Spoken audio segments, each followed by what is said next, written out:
Hey guys, what's up?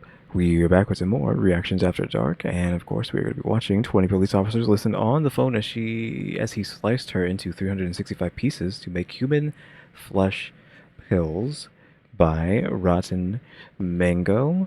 Now, yesterday we watched uh the was it horrors around the internet horrors. I don't remember what it's called, but it was a video by Opium, which I thought she was new, but at the end of that video, she talked about that video being a bunch of like amalgamation of a bunch of stories she had already talked about. So I'm guessing at some point she nuked her channel uh, and started over again? Question mark, like a year ago. She only has 3 videos on her channel right now, and that was one of them. Then there's a sequel to that video, and then an Appalachian video. And I think she's going to be uploading a video in the future sometime soon.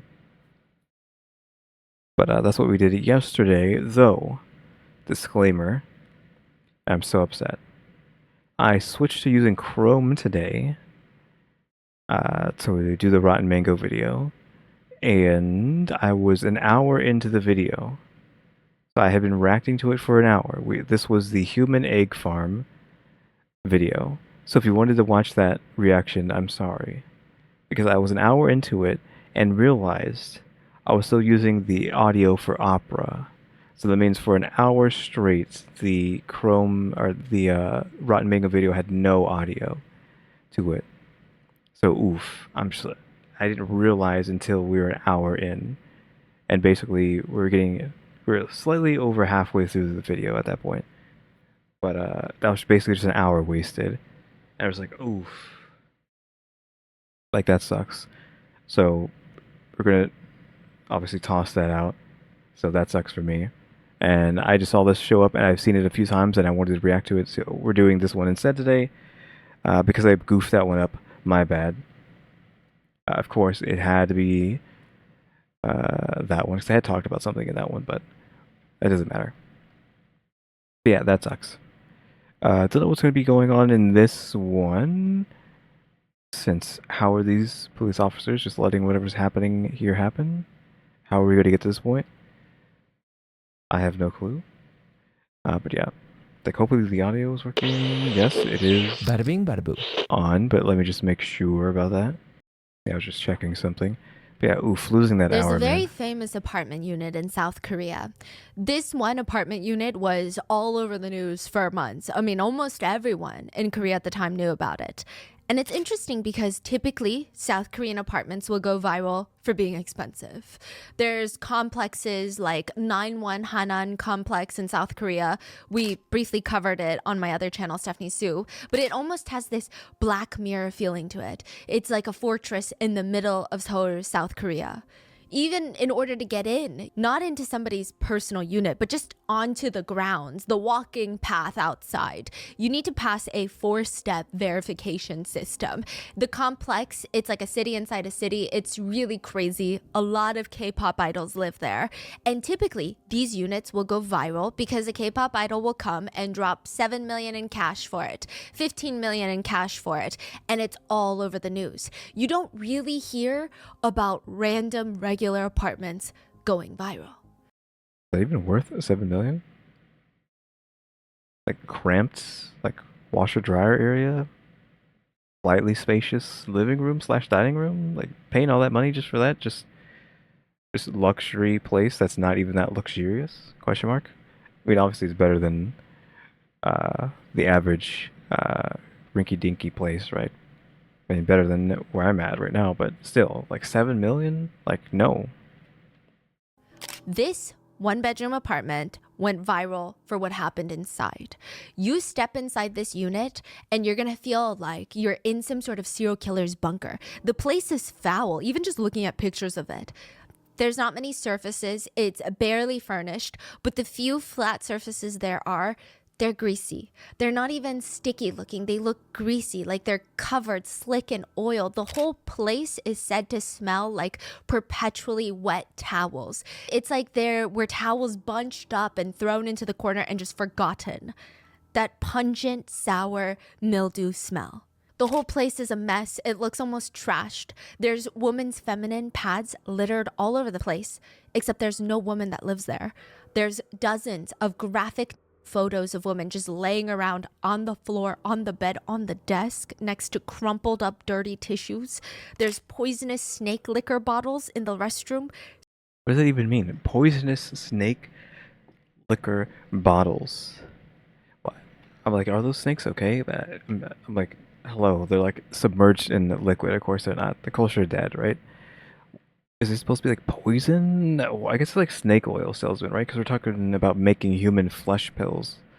So they must be some sort of snake oil salesman, just making concoctions out of anything. Would poison this snake liquor bottle? What is that? Where they put a dead poisonous snake into the liquor. Oh. That's to make it, I don't know, stronger? Question mark. Yeah, we talked about it in the North Korea case. Yeah. Now, business cards for traveling sex workers. We come to you, they say, all crammed into 200 square feet. Even the door to the unit, it's this storage shed looking steel door, no peephole, just a random dirty steel door bolted to the side of a brick building. Right when you walk in, the whole place is said to be very dark. On the left, there's a small kitchen, refrigerator, sink, kitchen knives. Then to your right, there's a door to the bathroom. You don't even need to walk in to know that the entire room is going to reek of stale urine. For whatever reason, if you do decide to keep walking in, deeper into the unit, you step further in, you're going to see a bedroom. It's even more grimy. There's a dirty bed pushed up against the wall, open suitcases all over the floor. They're all stuffed with dirty clothes. Dirty underwear is poking out with marks on them. It's nasty. Look, some psychiatrists believe the home is a window into the patient's mind, which if that's the case, whatever is going on in this apartment, it's not looking good. But it is absolutely perfect for 41-year-old Oh Won. This is his kitchen. He's got his washing machine in the unit. What more can he ask for? And the rent is only $150 a month. And more important, Again, if my bottle, if I had it like the ability to open its eyes wider, that's what would have just happened. $150? Hello? $150 a month? What? importantly, the neighbors do not bother him. That is the most important thing to this man. To get into a flow state, he needs complete and utter privacy, isolation. The night of April 1st, Sunday night, Oh Won is getting into his next at-home project. Everything is just set up for success. He's got a whole bottle of his favorite Chinese liquor, 55% alcohol by volume. Vodka is about 40%. This is stronger, and he drinks it like water. He sips on it all day long since he got home. He's still sober, but the alcohol is making him dehydrated. Every sip that he takes, his dry, cracked lips are sticking to his rotting yellow teeth. He's wiping his lips with the back of his hand, and he's grabbing his phone because it's that time again. He feels the urge. First, the urge starts in his stomach. But then it's basically autopilot mode. He's staring at the screen, swiping, and it's a whole debate. Does he finish the video that he started earlier, or does he find a completely new, more exciting video? Maybe go with the unknown? It could be his comfort video, just playing in the background while he works. He presses play, and he puts his phone up against the bathroom sink, and the woman's moaning is just echoing off the bathroom wall. He lights a cigarette, squats down with his 8-inch kitchen knife, and starts moving it back and forth. He has a plastic bag next to him, and he starts slicing thin, uniform slices of meat, like the ones you get at Hot Pot or Shabu Shabu. And the key is that each cut has to be uniform, all the same thickness and size. It's the most enjoyable for consumption that way. He makes another thin slice. He looks up, stares at his phone, and the woman is still making explicit noises because it's an adult video. He makes another slice, looks up, the woman on his screen is now screaming. He makes another slice, looks up, the woman on his screen is close to crying now. Before Oh Won knew it, 6 hours had passed. He had fallen into his flow state. He had 365 plus pieces of meat, cut meticulously in uniform, same-sized, thin pieces. He's portioned them out and placed them into 17 separate black plastic bags. And now all that's left, really, are just the bones. And the parts that don't really matter. He flips over the piece that he's been working on all morning, and he stares at her face. He didn't take any meat from there. Because you know those fish drawings where it shows the fish's head and tail that are intact, but the middle part are all bones? Her face and hair were still intact, but below her neck, every piece of her body, all the flesh had been sliced off up until her knees. He had deboned her. That's kind of a crazy story, but like, how deboned are we talking? Like literally to the bone, or just skin, or just flesh? Filleted with the muscle still there? How? Why is this not playing? That needs to be playing. Like how close of a cut are we talking? Also, was it the video screaming, or was it the woman that he's cutting? We were saying it's a video, but I don't know if it was at that point. I'd like to thank today's sponsors who have made it possible for Rotten Mango to support World Central Kitchen, a nonprofit that is first in the front lines. They help provide fresh meals to survivors of disasters and humanitarian crises. Why is the sponsor food related when we're talking about a human being chopped up into pieces? Like their actual meat? That's kind of weird. As of right now, their focus is providing fresh meals for Palestinians in Gaza. This episode's partnerships have also made it possible to support Rotten Mango's growing team of dedicated researchers and translators. We would also like to thank you guys for your continued support as we work on our mission to be worthy advocates of these causes. As always, full show notes. Just gonna pause real quick. Notes are available at rottenmangopodcast.com, but a few quick disclaimers before we get started. The identity of the victim in today's case is protected, and she is often referred to as Victim A, Miss K, Miss Kwok, Victim Kwok, or just the victim in official sources. Because of that, unfortunately, there's just going to be a lot less of a focus on the victim's life before the crime. However, the victim's family have been very outspoken about their thoughts of the handling of this case, so this episode is going to primarily focus more on that. And an additional note, the family members have also chosen to stay anonymous as well. It makes sense. Lastly, the theory included in today's video is not just an internet theory. Theory? Question mark? It was actually debated in court during the trial, and the victim's family firmly believes this to be the truth. Okay, I guess we're gonna figure out what that means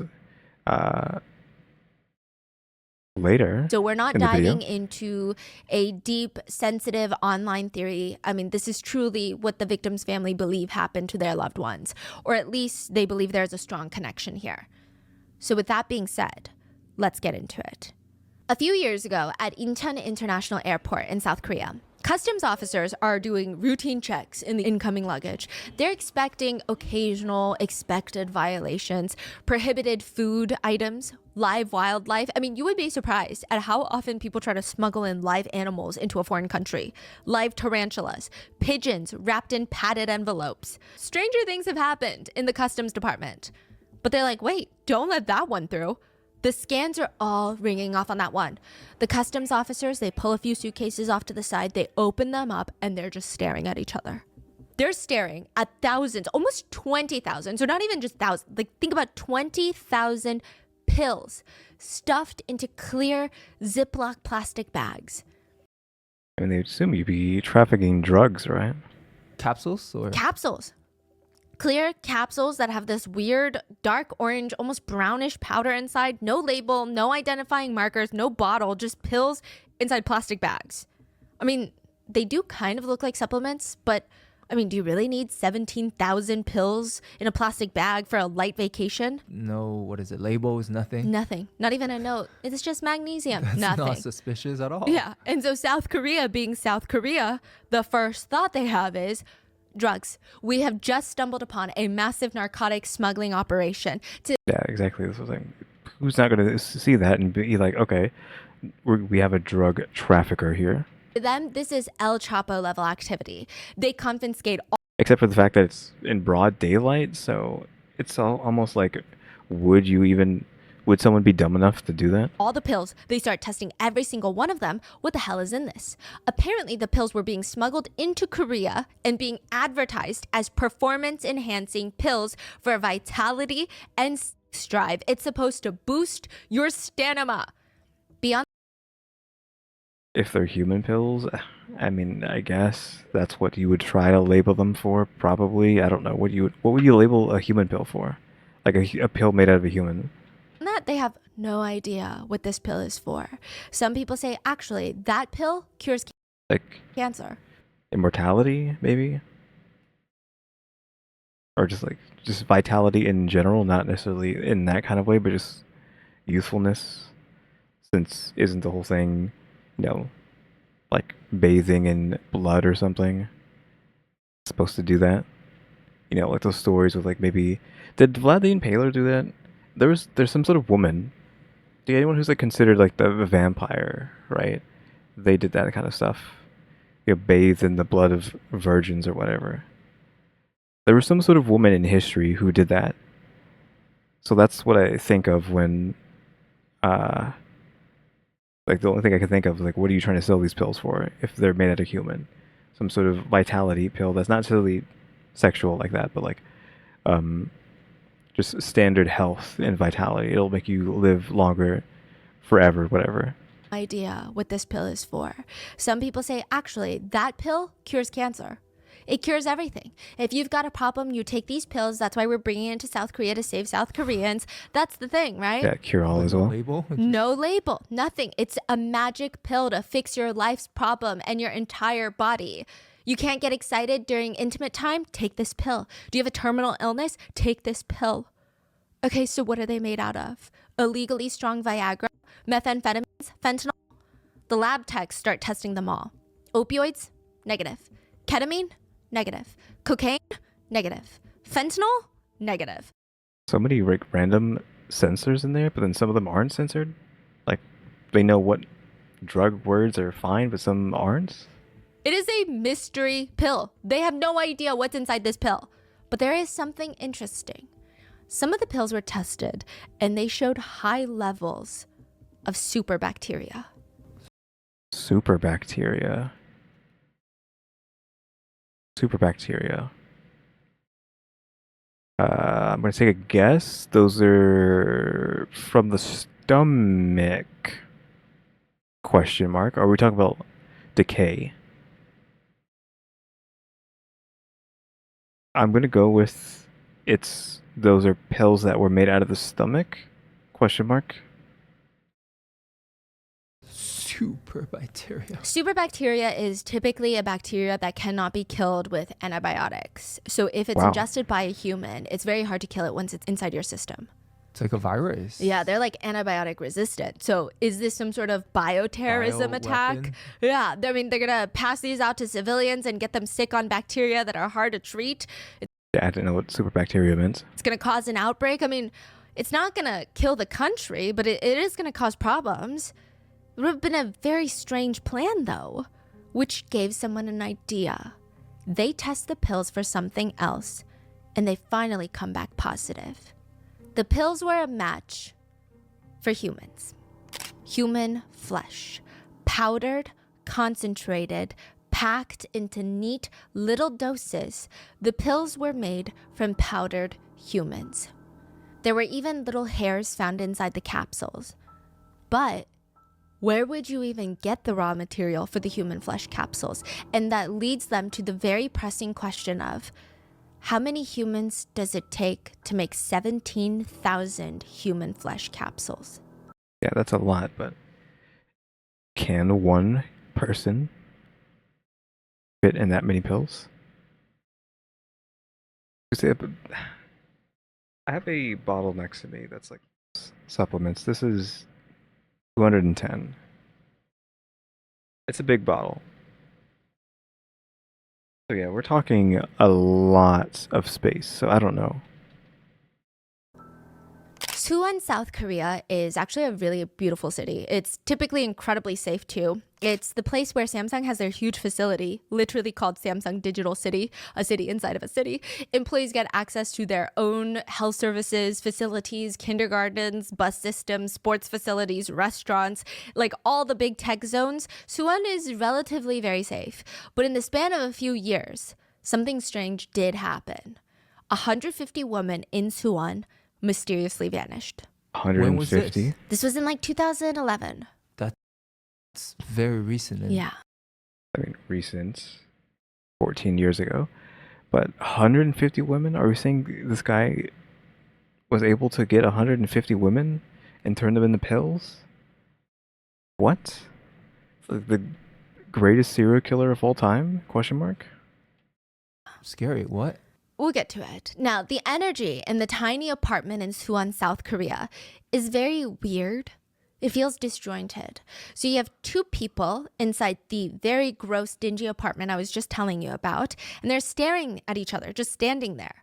On one side, you have 42-year-old Oh Won, the owner of the apartment, and he's looking at 28-year-old, a woman named Kimmy. He's looking her up and down, like they just got back from a hot date and he just needs to play some jazz music to get the mood started. On the other hand, she's looking at him like he just grew a second head. He turns to her and repeats the question.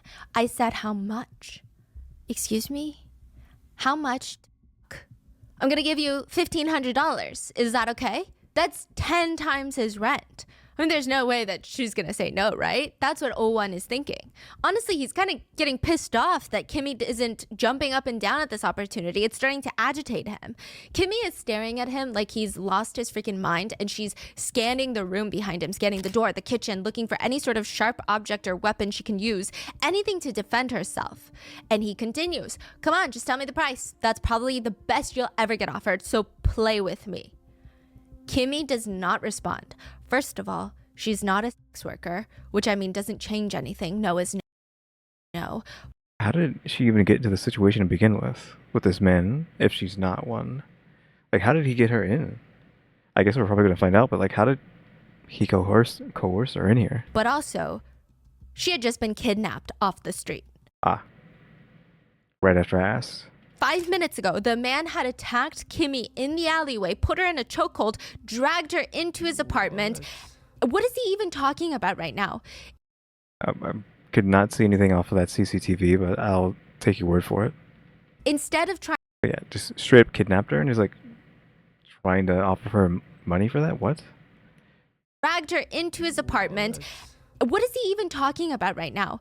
Instead of trying to reason with a man like this or even trying to understand what's going on, Kimmy decides to just make a run for it. She books it, trying to get past him and head straight for the door, but he reaches out his arm, grabs her, slams her down, and drags her into the bedroom. He throws her onto the bed and starts forcibly undressing her. He's licking her all over her face and chest area, and every time he would get near her, she would fight hard.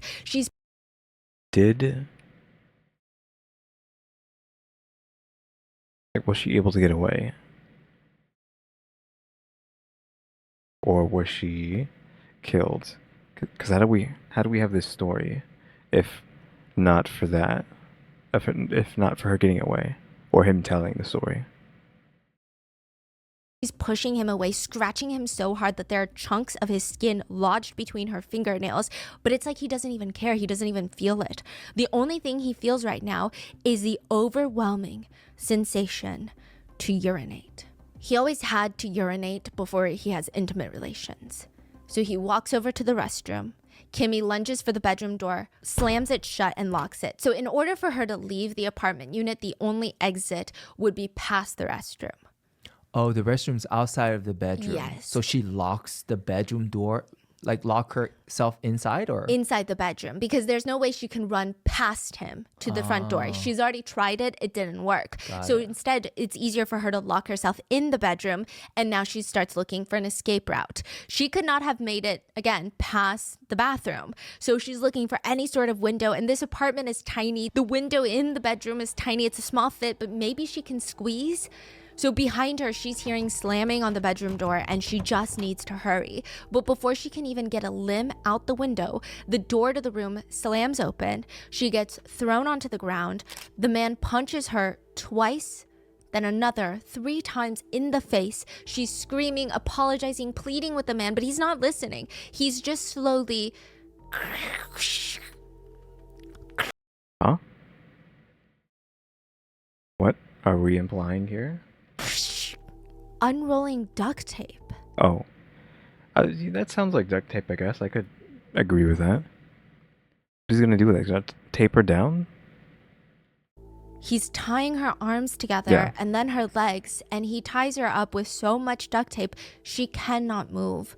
She's screaming the entire time, screaming for help, telling him that it hurts, he's hurting her, that she's sorry, she won't do it again, until the very last little ksh sound, and he covers up her mouth. In moments like this, you think, if someone could just hear someone else's screams, like a neighbor, right? Or someone, that would change things, right? You would hope so, but a lot of people just don't want to get involved, right? Well, someone does hear Kimmy scream. There is another person inside that room. Oh, There's what? 20 other people, to be exact, inside that room. What? In the corner of the messy bedroom, there's a small light. Kimmy's phone. She had kicked it. The police. Because of the title. The police are on the phone. But they can't do anything To about the it. corner when he broke in through the door. 20 people were on the line, on a phone call, listening to Kimmy getting assaulted. This is the game of Are You Smarter Than a Police Officer? I'm going to tell you guys about a press conference that the police officers held about a new case. And you tell me everything wrong with it, because there's a lot. Okay, well, here we go again with the... This is South Korea, right? The police goofing in South Korea for whatever reason. April 2nd, 2012, the Suwon Police Department make an announcement. If you're just to read the news or quickly watch it on TV and you don't focus on exactly the words that they're saying, you might think that it sounds on par with the type of news that is typically released by investigative authorities, right? The police have made an arrest in a suspected murder and dismemberment case. The police report to the public that it all started the day before with an alarming, highly distressing 15-second long emergency phone call from a victim.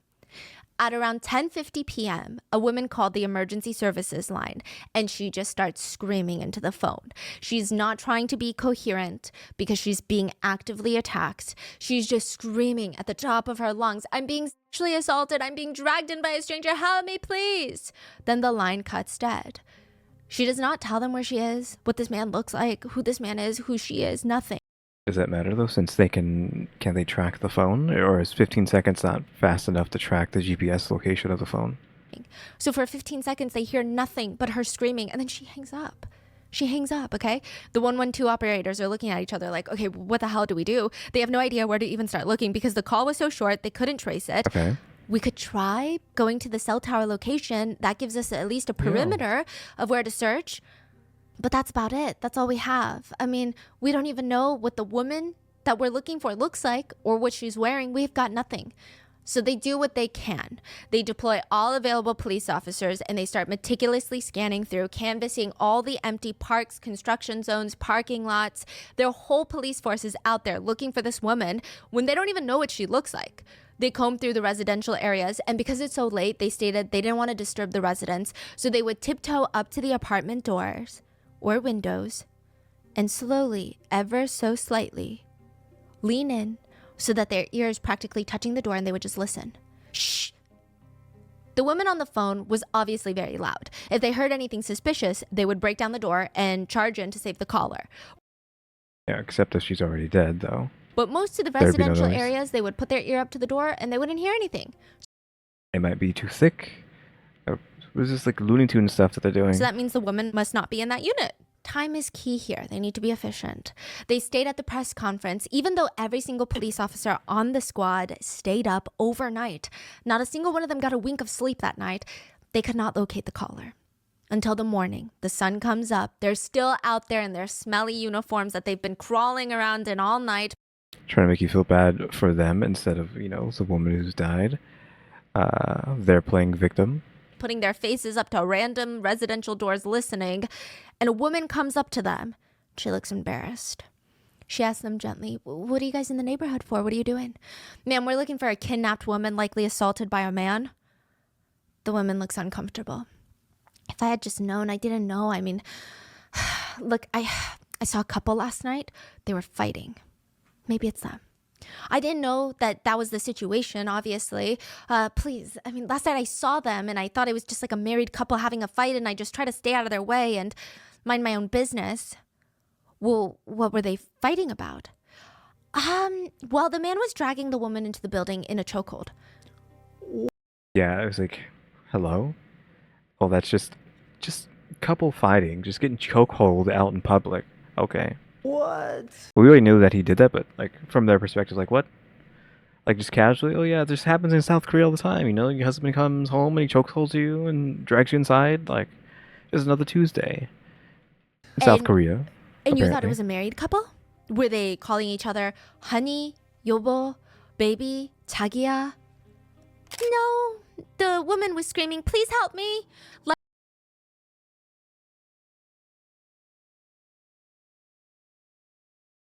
Okay.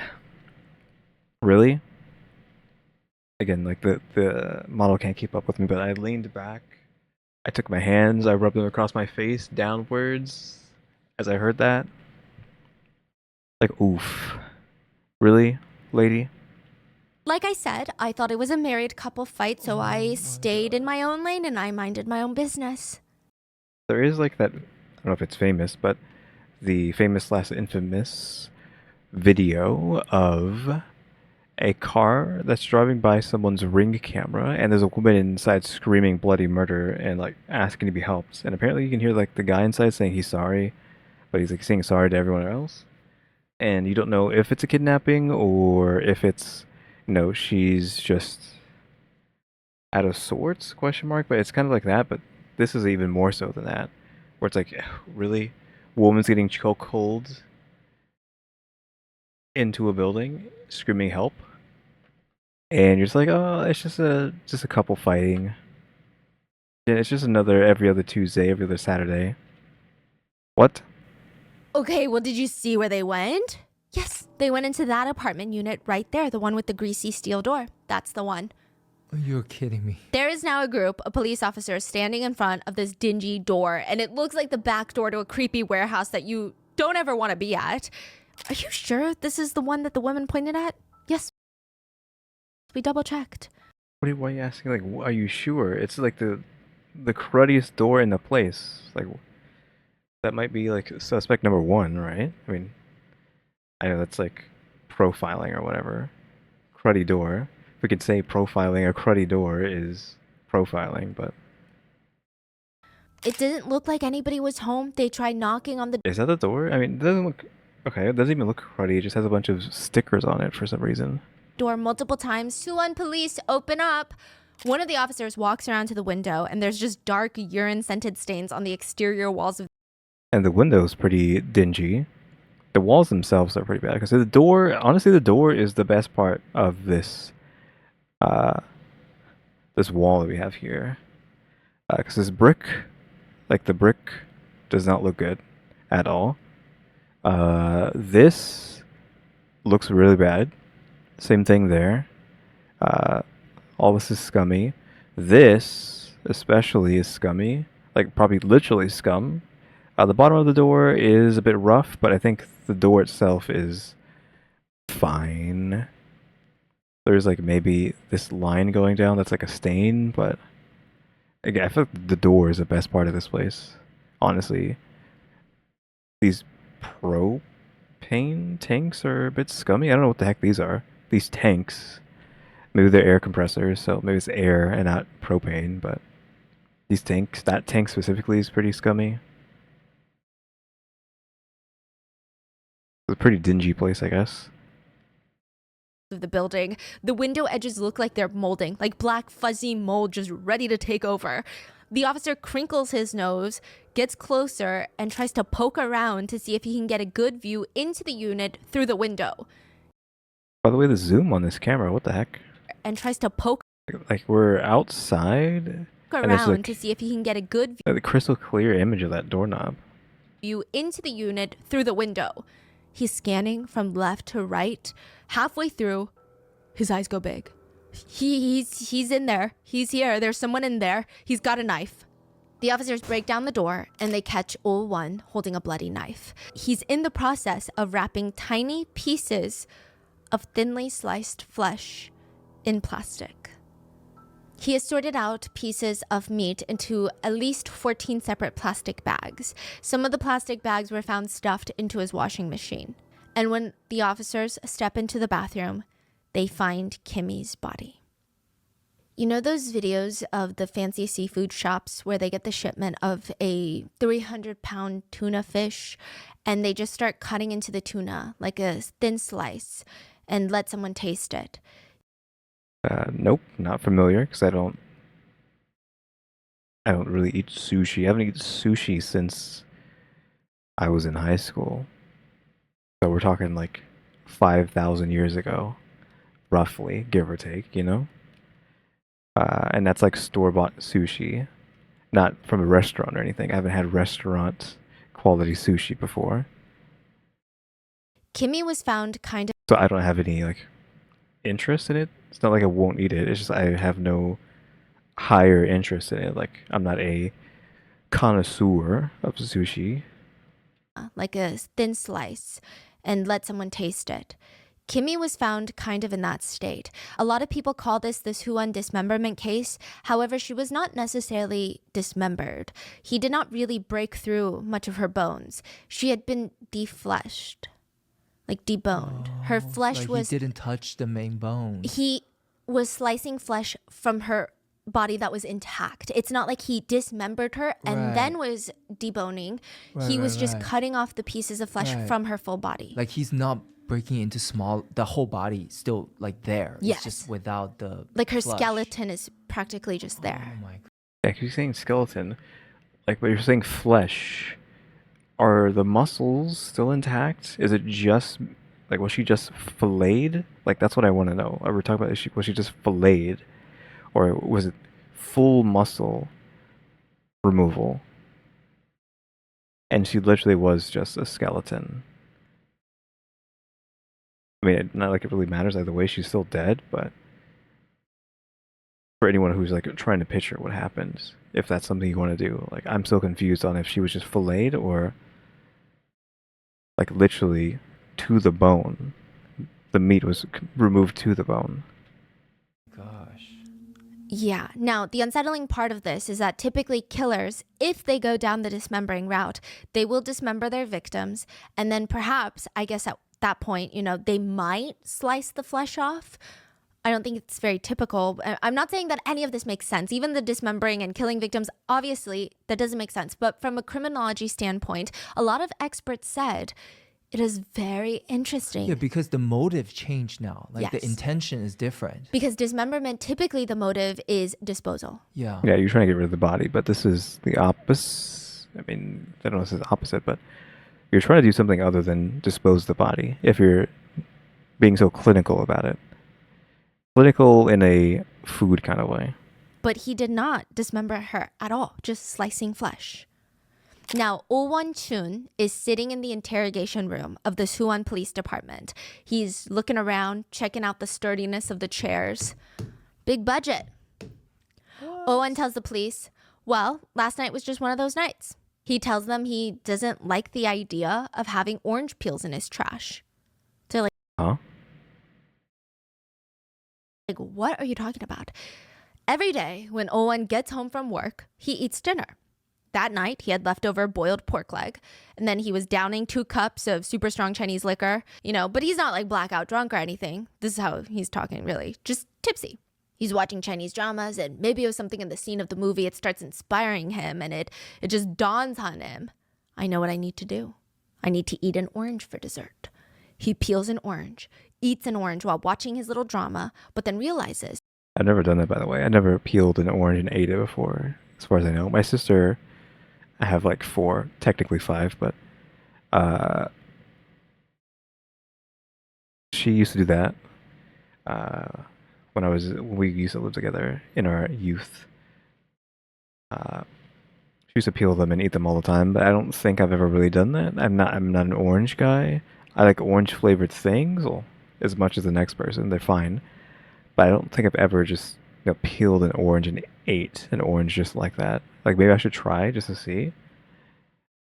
But if I've eaten like a real orange at all, it's been, again, this random number, 5 million years ago. When the dinosaurs were around. The orange peels, they have sugar. They're naturally very fragrant. Of course, bugs are going to come, so I wanted to throw them out and get a quick smoke break at the same time. So he goes outside for a quick smoke break. Owen starts walking them through the events of the night. The roads are empty, kind of chilly outside, maybe 40 degrees. Alcohol is making everything sweaty, so the cold air is actually kind of nice, refreshing. He walks outside, throws his bag of trash away and orange peels into the dumpster. He stands in the alleyway to finish smoking his cigarette.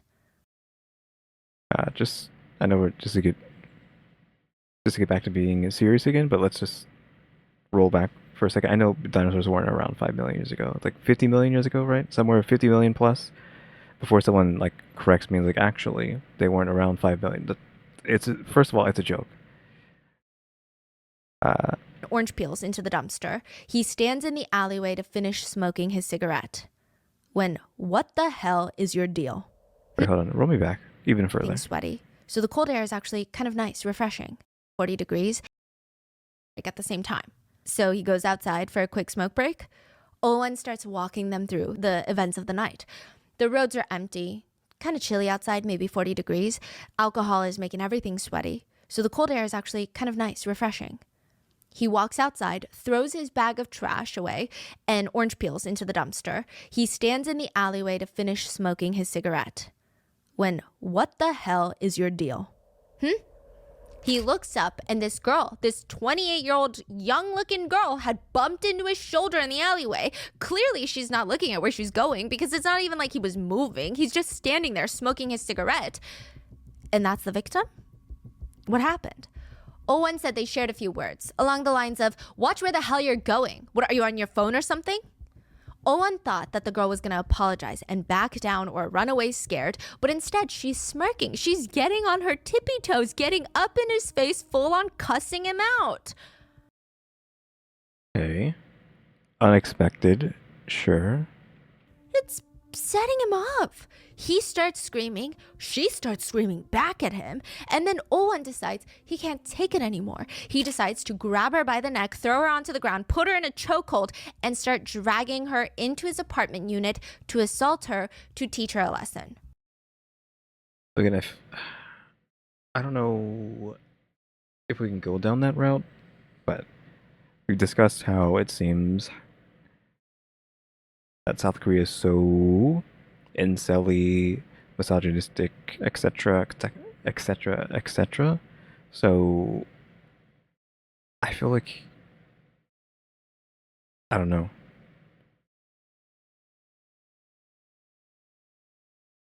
That you would be worried about people doing this?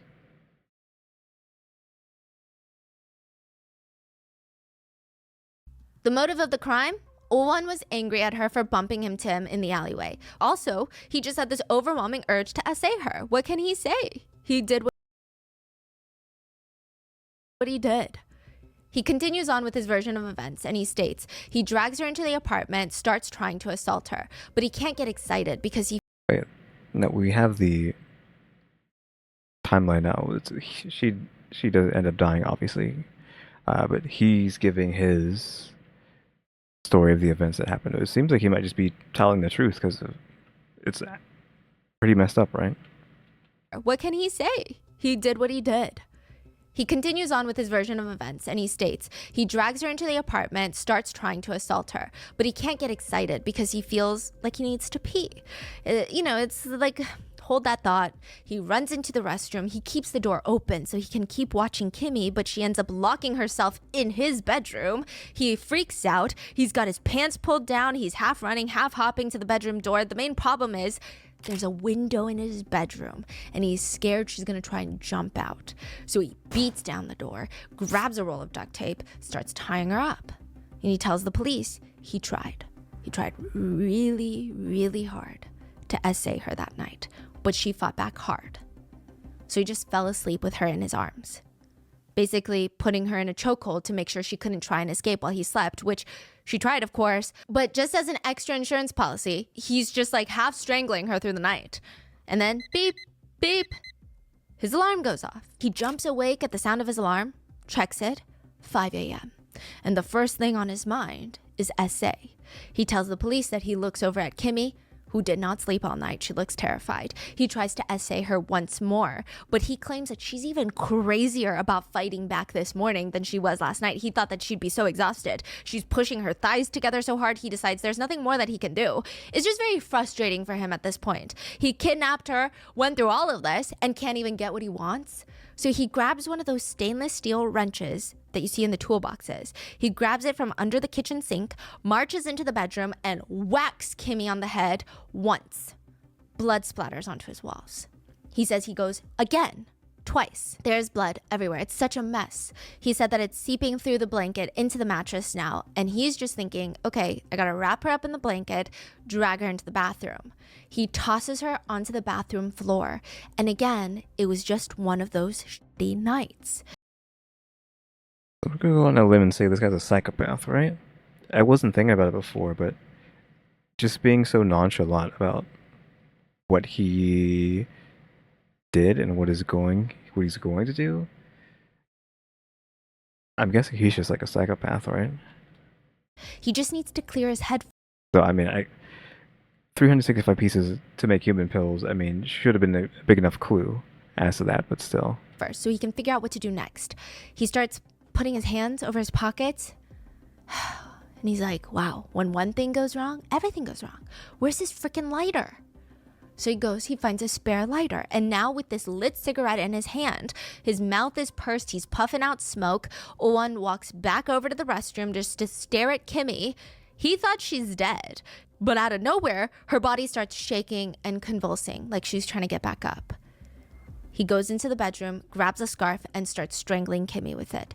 He does not stop until she stops moving. By that point, he's done. He's red in the face, exhausted. He's sitting against the bathroom wall to regain some of that energy. And he's reaching into his pocket for another cigarette, but he just has this nagging feeling, like a strong paranoid feeling. What if she's still alive? So he gets up and he hits her again with the heavy steel wrench, maybe a few more times, just to be absolutely sure that she's dead, for peace of mind's sake. Once he's confident that she's dead, he claims to go into the kitchen, grab his favorite knife, a knife sharpener, and he's sharpening his knife, and he starts cutting up the victim's private parts in anger and spite. Then he starts the process of slicing off a layer of flesh one by one. He spent 6 hours trying to break down her body into smaller pieces. He said it was his first time killing, and he needed to find a way to dispose of her body. First time? Where does the 17,000 pills come into play then? Or is that just tangentially related to this, and it's not action related? That is the story that Oh Won-chun tells the police. The story of why he felt he needed to kill and debone a woman into over 350 pieces because she bumped into his shoulder. The police report the events of the arrest to the public, and they state during their press conference, "We say this with great regret, but it was an investigation where we tried. We tried our best. We dispatched 35 detectives to investigate overnight, and we caught the killer in 13 hours.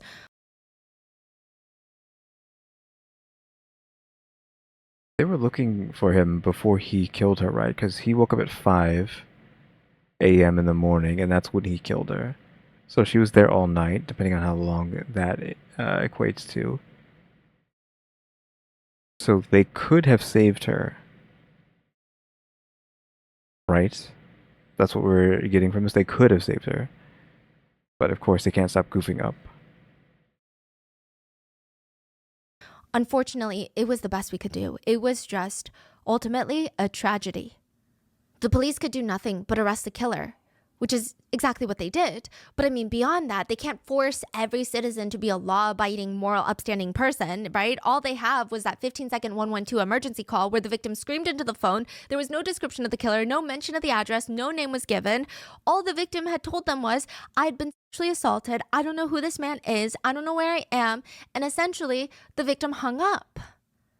Did you catch all the parts that don't make sense?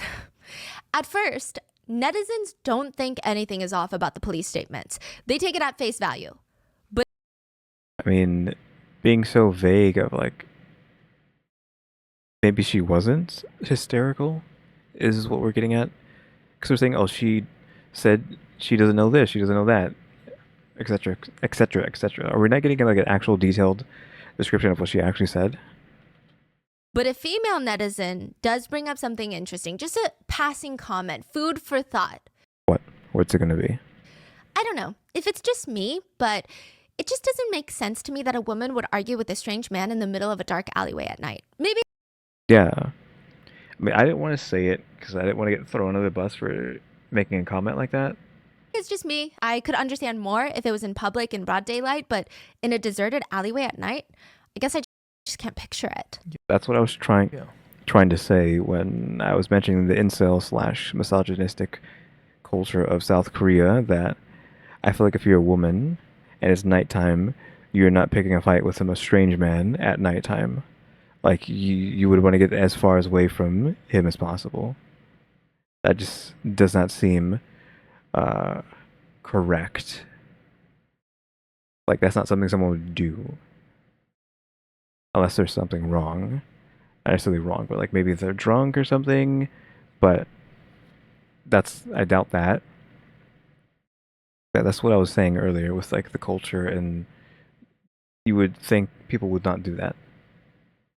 And since they're saying it, I feel like I can say it now.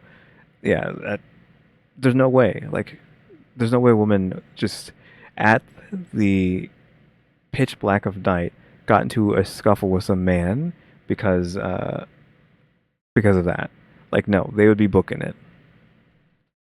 Journalists also think it's interesting. So they start poking around in the case, and there's just so many weird things. The police stated that there were 35 officers out there searching for the victim that night, but only 20 or so officers were even on duty that night.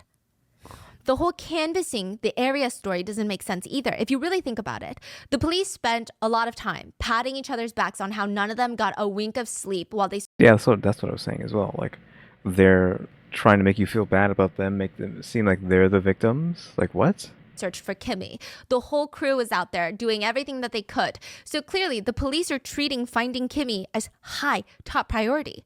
Mm-hmm. But they didn't think it was high priority enough to wake up a resident, ask them if they saw something. Yeah. Yeah, like, what? Again, I said, like, what is this Looney Tunes nonsense? Like, can you go from door to door, knock on these doors to find someone? Like, someone's being killed or assaulted. Do something. Again,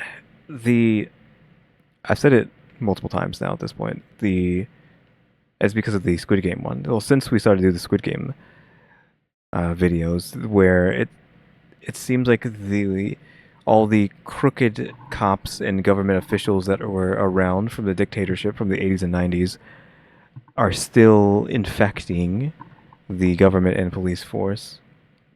The rot of that era is still around, and thus, like, the cops are still just like lazy and rotten and corrupt, because then that ties into the Burning Sun. Burning Sun is relatively newer than like the Squid Game era, or the Brothers Home is what it was referred to as, the Brothers Home era, and yet they're still out here being corrupt. So I feel like a lot of that rot is still around. And here we go again. They're just like goofing. Like, they can't stop goofing. The police are scrambling to save a life, but then tiptoeing in the bushes, putting their ear up to people's shh, don't wake anyone up. That is so weird. And how are the police so easily believing this old man's story? His motive that he killed Kimmy because she bumped into him on the street feels nonsensical. But yeah, the fact that he said that was his first kill and the whole 17,000 pills didn't make any sense either. Like, journalists were also able to track down Kimmy's family, who remain anonymous, but they stated That doesn't sound like Kimmy at all. She wouldn't even cuss at someone that she knows, let alone a complete stranger in the dark alleyway. It's starting to feel like Oh-won knew Kimmy's schedule, knew that she'd be walking home from work, and kidnapped her. It feels premeditated. Sure. But still, what does that have to do with the police, right? They wouldn't have been able to foresee something like that. The authorities also state that this is Oh-won's first murder. Yeah. There's no way if you're making human pills all the time, or that many pills. I keep bumping into the mic as well, so if you hear any like loud sounds, my bad. I don't know if that sounds what that sounds like. It might sound like vibrating, like a doorknob, not doorknob, the old things we have to have on the bottom of the doors that would go boing, right, when you like flick them.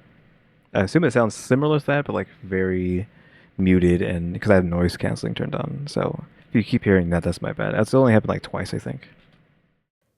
It's his first murder, but he deboned someone into over 350 pieces. A professor of criminology weighed in on... Yeah, he was too efficient with deboning this woman. There's no way it was his first rodeo, right, as they say. that detail and stated, first-time offenders, they try to dispose of the body as quickly as possible. If it was just for transportation and disposal, he would have cut the body into large chunks. The fact that he cut the body into that many pieces, or really deboned her, means that he was excited about cutting the body, which suggests that this was not the first time. You do not escalate to this point the first time. Other netizens commented, you don't just do that for 6 hours unless you're getting something out of it. It takes so much physical stamina, time, and effort. He had to constantly use the knife sharpener in between cuts to sharpen his bloody knife and keep going. Another comment reads, there's just no way. I mean, no way he did that for the sole purpose of transporting the body. You just don't do something like that on a whim. If purely disposing of the body was the goal, again, he would have cut her body into big pieces. The skill that it would have taken to do something of this caliber, it is not something that you just casually wake up and intuitively do. One butcher even commented, I've been doing this for 20 years, being a butcher, and I don't know. Considering that there's 360 pieces packed evenly into 14 separate plastic bags is just very bizarre to me. Even if it was an accidental, unpremeditated murder, the cuts and how the flesh is cut so thin, it just doesn't make sense. Yeah, he's like a professional. The whole version of events presented by the police just does not make sense. But what incentive would they have to lie? It's very difficult to find a statistic on average of how often someone views explicit videos online. Okay. Some people have never seen pornography. They have no plans to watch it, right? Other people compulsively seek it out and spend hours every single day watching it. But I think it's safe to say that on average, the normal person does not look up videos 26 times in a single day. 26 times in a single day. One Sure, likes yeah. to start his days with explicit videos. While he's getting ready for work, it's playing in the background. While he's standing at the bus stop waiting for the bus around other people, he will watch it with headphones. He's one of those. I've never seen one of these people, but I feel like I've heard of them, right? Just watching that kind of stuff anywhere and everywhere. Just no care. Wouldn't you get like, couldn't you get I guess it wouldn't be indecent exposure. Disturbing, what is that called? It's not disturbing the peace, but I feel like there's some sort of a law about that you would get in trouble for. Not just like watching it, but like it gets generalized into something else. On the way to the construction site where he works. Then when he gets home from work, he's going to look again about 26 more times for the perfect video. If it's good enough, he might even considering adding it to his collection of 700 videos that he already has. But if it's not, he'll just skip on to the next. Owon has an explicit video addiction, but he's also very much into sex work. There's a saying in Korea, there is no sex work in Korea except where there is sex work in Korea. Meaning sex work is technically illegal, but it's also a billion-dollar business. There's a few different types of establishments offering such services. Whiskey bars, you go there, you don't get full-on intimacy, but you still get very beautiful women to sit and sip on whiskey with you. It's kind of like a hostess bar. Well, we've talked about the host club stuff before, and of course there was the Burning Sun. A bottle of whiskey is going to set you back a few $100s. There's no touching allowed, just talking, just emotional comfort, just ego inflation. Kiss rooms. You pay to pretend to have a girlfriend for a few hours. They will snuggle you, cuddle with you, kiss you, and act warmly to you like you're their boyfriend. There's very light touching allowed over the shirt, perhaps, but nothing beyond that. Then there's something called barber shops. I don't think you want to get a haircut here. It's definitely a seedier place to be, but you typically get taken into a dark, grimy back room behind a barber shop, and they will unenthusiastically help you arrive at your destination. Typically, it's older, less attractive women that have been doing this perhaps since longer than you've been born. Then you have window shops. These used to be really big in Itaewon. There was even a place in Seoul called Hooker Hill, which I think is completely inappropriate, but that is what it was called. You walk down the road and there are girls in tiny glass boxes, usually in short, tight miniskirts, trying to get your attention. It's like a cubicle. It's not even really a shop. It's just like a glass box. They try to get your attention, and the only thing inside of there is a stool and a makeup vanity. And it's very clear that these girls are being exploited because their pimp is usually standing right outside their glass box. But I guess you could choose the person you would like, walk into their glass box. They have a little curtain that they draw, and they try to get you out of there as quickly as possible. There's also an establishment called Everything Else Rooms. They're kind of like barbershops, everything but full-on intimacy. You will arrive at the destination, but you're not going to have full intimacy, and it's less grimy. Some Redditors say these are sometimes even better than full-blown intimacy establishments, and they usually have very attractive women working at these locations. Then you have massage parlors. This is full-blown intimacy, and I don't know how true this is, but it's been rumored that a lot of them have secret tunnels and hallways set up so that if there's a police raid, you can get quickly out of there. I'm expecting that. Yeah, I don't have nothing to say about any of this stuff. There's also another room Sorry about that. in South Korea that police will bust sex work establishments for show. Sure. Getting that rot in the South Korean police department. Actually call the establishment to get rid of all the clients, and then they'll come bust it, and then it'll proceed under a new business name typically. Then you have establishments called opisthels, which is like a modern version of a brothel. There are apartment buildings where many of the apartments are rented out by rings of sex workers.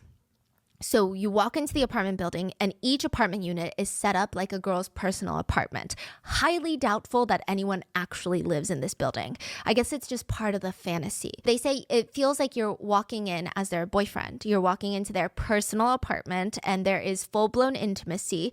It's stated that they're typically not in a rush to get you out of there because it's more of a repeat client-based system.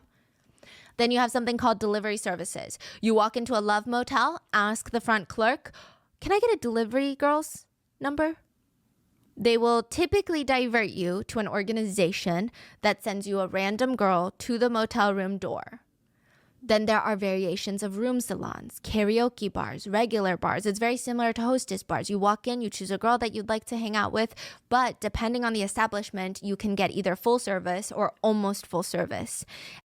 Yeah, we've already heard about the host stuff before. Going on and on about the plethora of options you have for this kind of behavior, which, I mean, it's kind of crazy they have so many places like that. I don't know if any of those places exist over here in the US, question mark. I mean, obviously you hear about massage parlors, but I don't know if they actually exist. Maybe they do. That's like the only thing that I could think of over here, other than just like actual just prostitution. Like just street level prostitution. And that can cost you anywhere between sometimes $100, $200. The really good ones, thousands of dollars, like an hour. And there's even something called Bakasu, ladies. So Bakasu is this famous energy drink sold in Korea. Okay. It's reminding me of the energy drink killer. That was in Japan, right? I've already heard about the story, but I think she's done. Maybe she's done the story. It's just the one where some serial killer was leaving drinks next to or on top of the vending machines because it was just part of the culture, the Japanese culture, to pass one on to someone, the next person. So if you somehow like win a second drink, you'd leave it behind for someone else to take it for free. And so someone was leaving bottles of poison there instead. and it was killing people. And you really only see older men drinking it. So pakase ladies are sex workers in their 60s. Sometimes they're in their 80s. They usually solicit older men that play chess at the parks. Who are also old. Yes. But A lot of people say that elderly people are the ones who are active. If you understand what I'm saying, are act the most out of all people. So, sure. As crazy as it sounds, apparently they're the ones doing it the most. But allegedly, and I don't know how or what this means for society and the social context of things, but there has been a rise in younger men, guys in their 20s, 30s, 40s. Are we talking about the hag maxing stuff now? This was a year ago. Was hag maxing a thing back then? A year ago? 'Cause I feel like this is a VTuber thing where it's like we're referring to like 30 somethings as hags now for whatever reason. That became a thing. And allegedly, 18 to early 20-year-old men are going after 30 plus 30, 40 year olds now. Actively seeking out pakase ladies. Yeah, a lot of the clientele for these establishments Though she's like talking about like 20 somethings going after 80 somethings. are married men. And Oh Won-chun was an avid client for sex work, and he was also a married man. He has a wife and a child back in China. Huh? We're talking about the man, this butcher, has a wife and child. He's got a Granted, they're in a different country. work, and he was also a married man. He has a wife and a child back in China.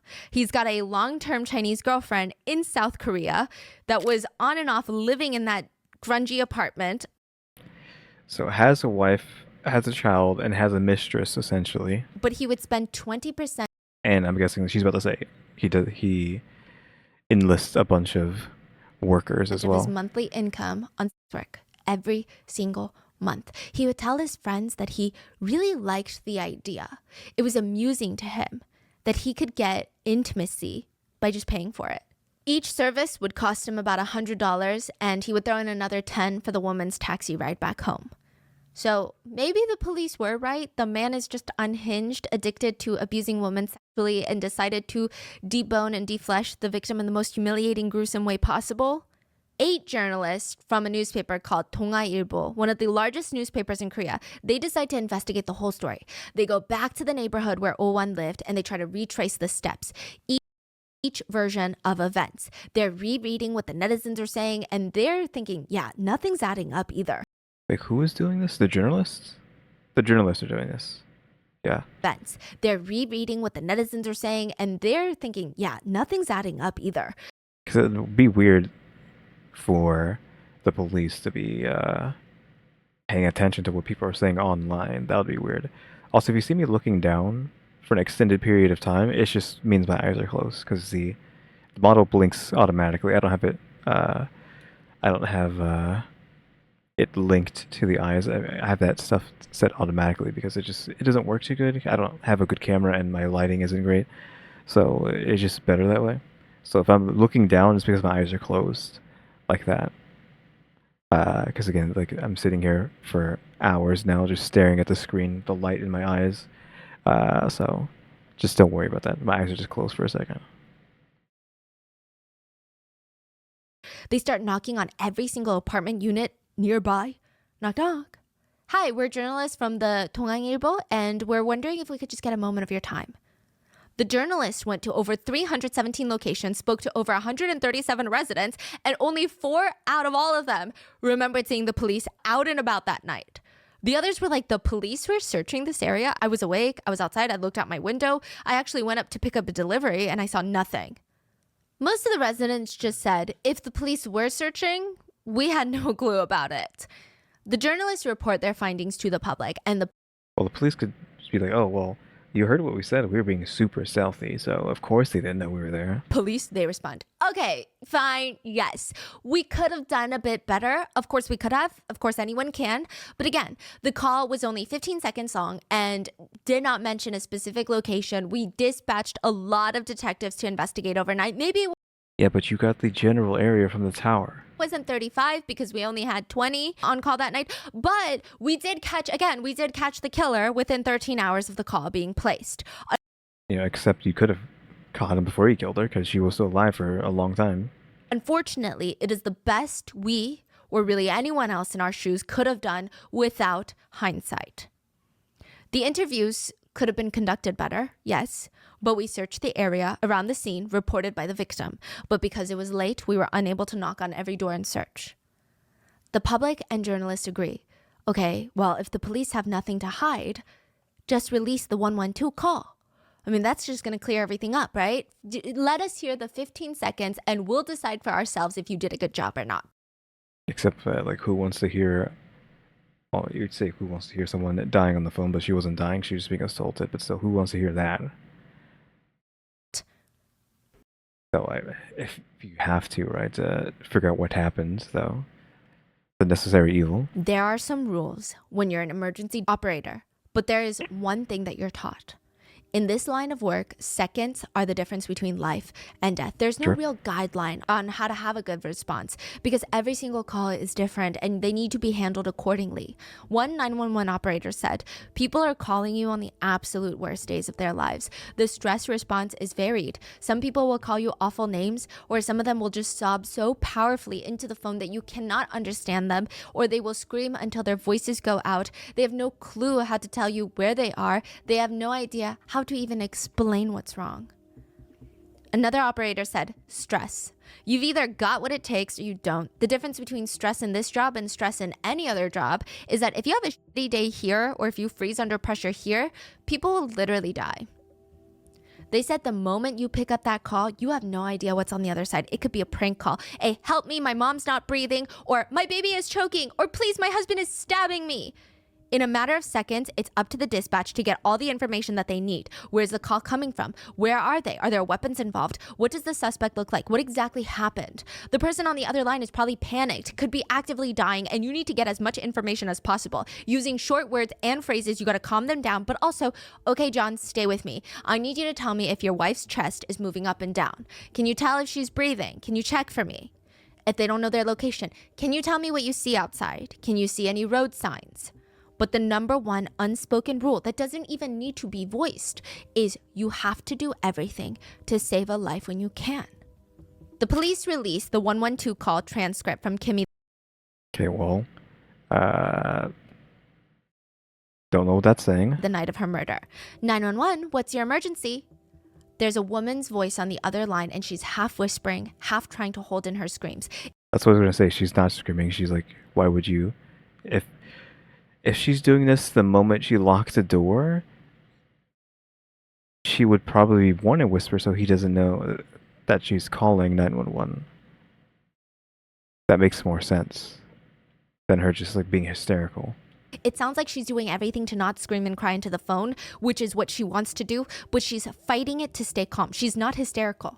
Is it a transcript or is it the actual audio? So it's a transcript. I believe one of the major news networks was able to hear the actual audio and they recreated it using the transcript. So we do have an audio version of it. However, that is not Kimmy's voice. Yeah, it's a fake audio, which is fine.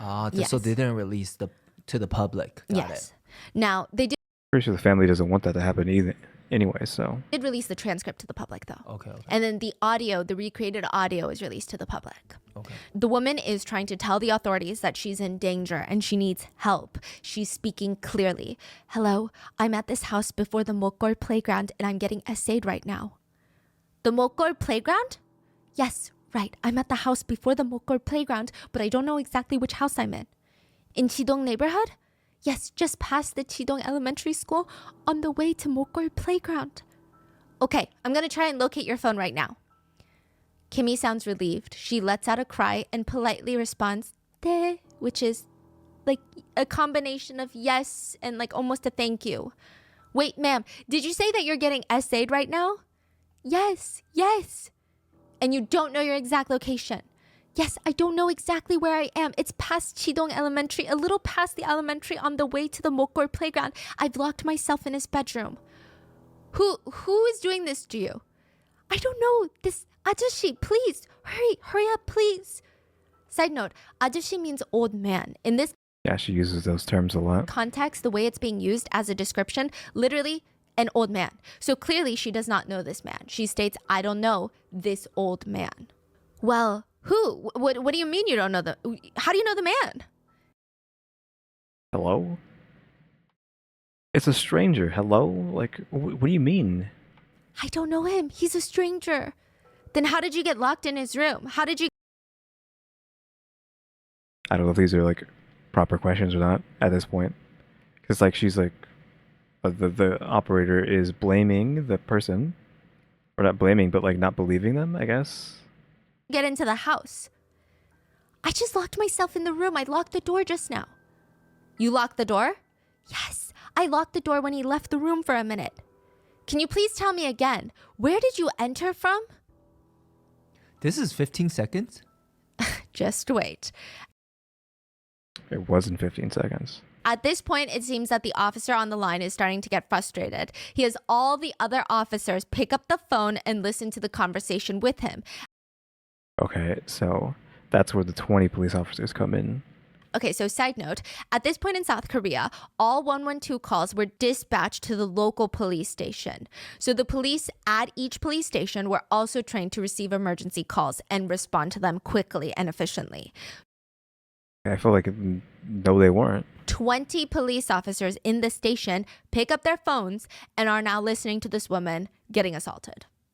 20 of them hear the slamming of the door, whatever locked door Kimmy was behind, someone slamming into it, and they're listening. And then all 20 of them sit there and listen to Kimmy frantically begging for help as a man breaks into the room. She's begging for her life. She's screaming, I beg you, please. I'm sorry, Ajashi, please, please. I'm so sorry. Please, this is my fault. I'm sorry. The man in the room with Kimmy is not talking. He's not making any noise. All they can hear is ksh, ksh, the sound of duct tape being unrolled. Okay, so they're listening to this? Yes. Okay. For a while, the 20 police officers say nothing. Then one of them opens their mouth while Kimmy is still screaming. Hello? Can you tell me the address again?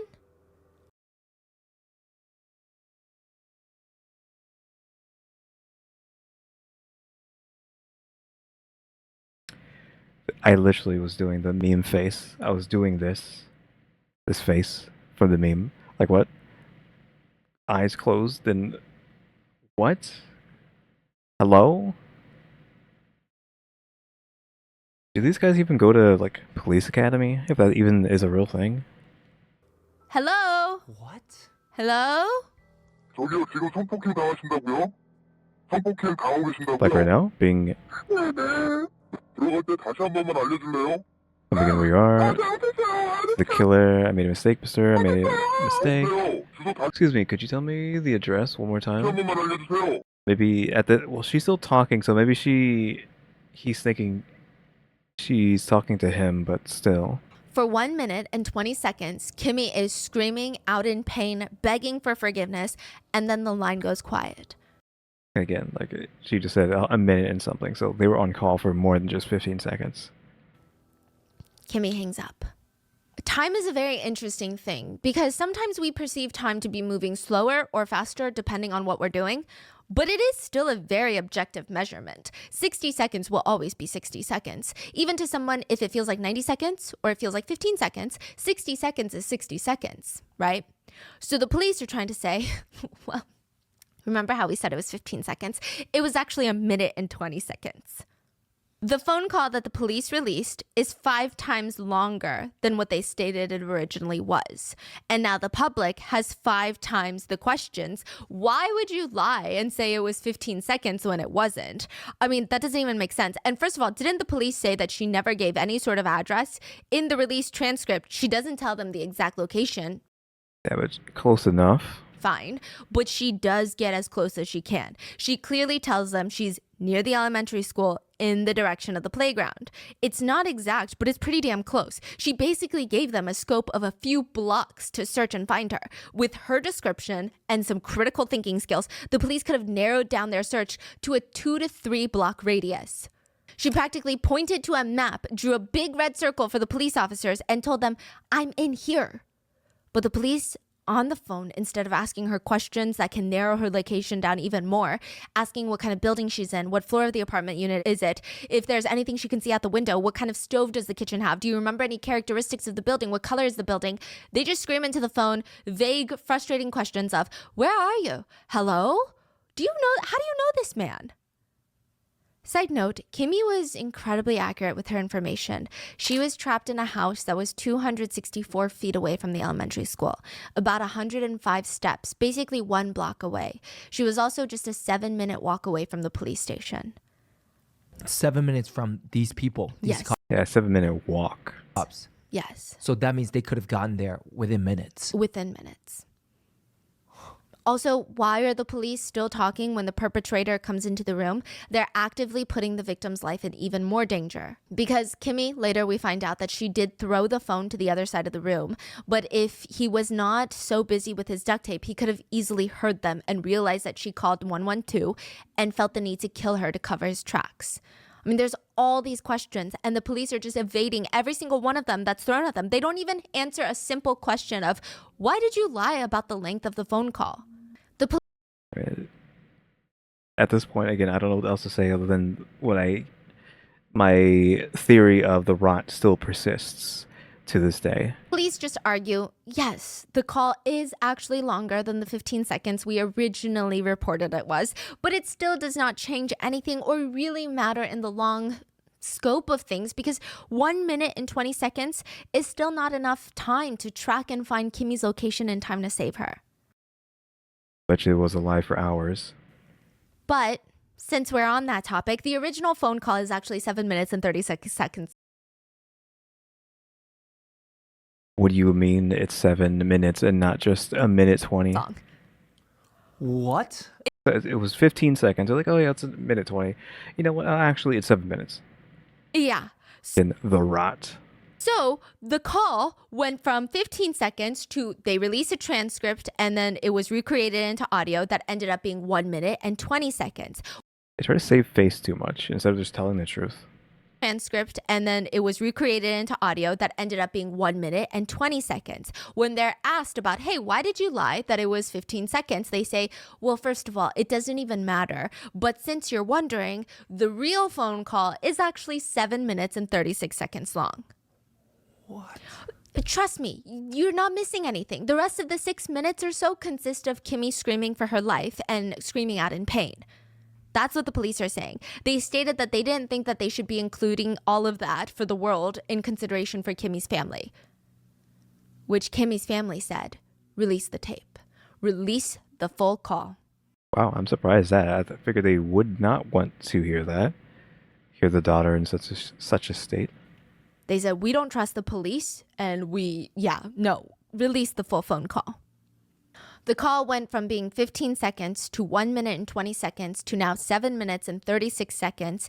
And Kimmy's family wanted all 7 minutes and 36 seconds to be released to the public. Because remember, the police said the 6 minutes, it's just of Kimmy screaming for her life. But with all of the public, the reporters, everybody on them, they are forced to release the full transcript. Now, a few minutes in to the unheard 6 minutes, the police on the other side, they're talking to each other.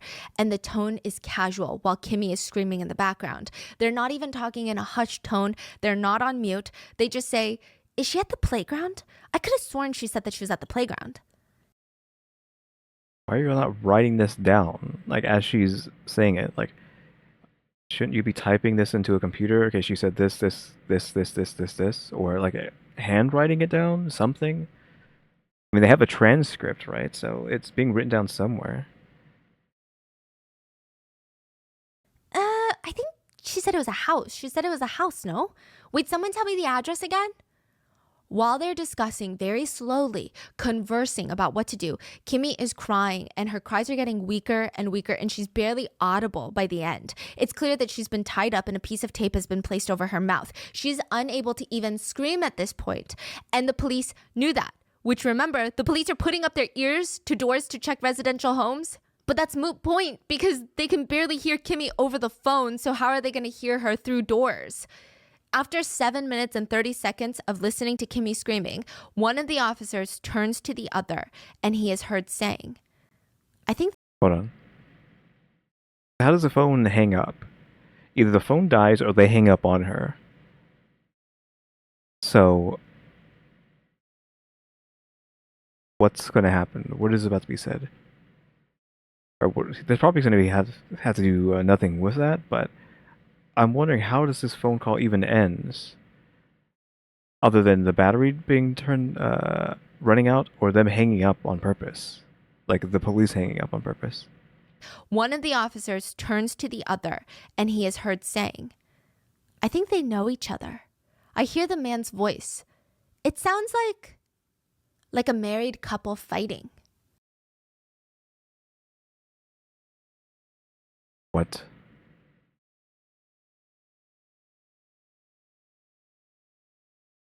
This almost just feels like they're just making stuff up so they don't have to deal with it. Like, it's not exactly the same thing, but rolling back to the Squid Game stuff, the the Brother Home stuff, where the police were going out and kidnapping people and children, but they needed a reason, so they would just make up a lie and force, like, like the one kid, they forced him to admit to something that wasn't true, so that they could steal him. Instead of just stealing him, they had to go through all this red tape first, right? So there, it's not necessarily the same thing, but they're saying like, oh, I think they're together, so they're a married couple, and thus that makes it liable for them to be like, okay, we didn't think it was anything serious because we just figured it was a married couple that are fighting or something. I don't know if that makes sense, but I'm comparing it to that, where they're just making stuff up to for red tape purposes, so they can just be lazy and not do anything. Then You're another shitting me. No. Then another officer in a frustrated tone says, "Ugh, let's just hang up." What did I say? Like, how did the phone end? How did the phone call end if it wasn't for them hanging up or the battery dying? And the line goes dead. The police hung up on the victim. The police stated the call was 15 seconds until the victim hung up. The police stated the call was fine, 1 minute and 20 seconds until the victim hung up. The truth is the call was 7 minutes and 36 seconds until the police hung up. So, like, obviously it wasn't a couple's fighting. No. So why did they say that, you think? I think they're lazy. That's what a lot of netizens and Koreans think. They're just lazy. They think she's going to be essayed and released, and they don't really care much about essay. I mean, a lot of them are partaking in said stuff because of the burning sun, right? Well, what year was this? Recent? I'm pretty sure this was pretty recent, right? Recent enough. So, was it burning sun around at this point? If it wasn't, there probably just was another place that was doing the same thing. They just seemed they were already partaking in such things, so obviously they just don't care. Again, the rots. Wow. Yeah. It's very likely that Kimmy risked her life to throw her phone across the room to keep the police online while O1 attacks her, because she believed the longer she stayed on the phone, the easier it would be for the police to track her phone's location. Yeah, also, wasn't even thinking about that. Online for 7 minutes, they could have tracked her, but because they didn't take her seriously. It doesn't even matter if that she couldn't give a one-to-one description of where she is. She was on the phone for 7 minutes. They could have GPS'd her by that point, right? I don't know how long it's going to take. We can look it up. Like I said, it could take a few minutes, if not like forever. I'm guessing a few minutes if they get permission from the phone carrier. They can do it instantaneously. So let's say 5 minutes. So 5 minutes was long enough for them to call up the phone carrier. Hey, can we GPS track this phone? And if they said yes, then they could have done it. They had enough time. 7 minutes was long enough for them to do that. And they would come and save her. She trusted the police. All hell breaks loose after this phone call is released. Netizens are ripping into the police demanding answers. Oh, if it's a domestic call, you don't think that she would know her address? Others were confused. Wait, so if a man and woman are fighting, it's automatically a domestic dispute?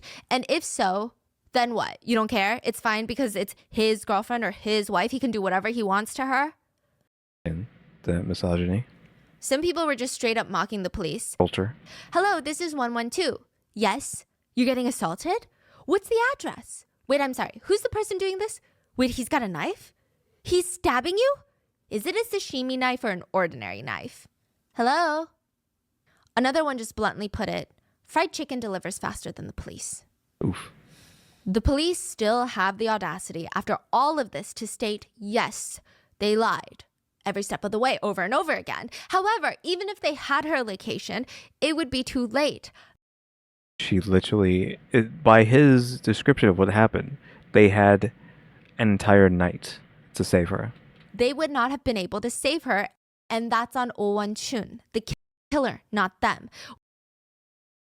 Again, from his own description, which might not be correct, who knows? Maybe they actually twisted what his story was. But if some of that story is true, and he just chokehold her in bed for the night, and then woke up at 5, and then maybe try to kill her at that moment, they had hours. One detective even argued, 13 hours is pretty fast, considering that even if we had found the victim or arrived at the scene earlier, she would have already been dead. What is it, 13 hours? Did they actually have 13 hours to find her before she died? When you are 7 minutes away? 13 hours is fast. What? She was alive the whole time. Did you catch the lie? Exactly. Yeah. Oh-won told the authorities the night he was arrested that he tried to essay Kimmy at 5 a.m.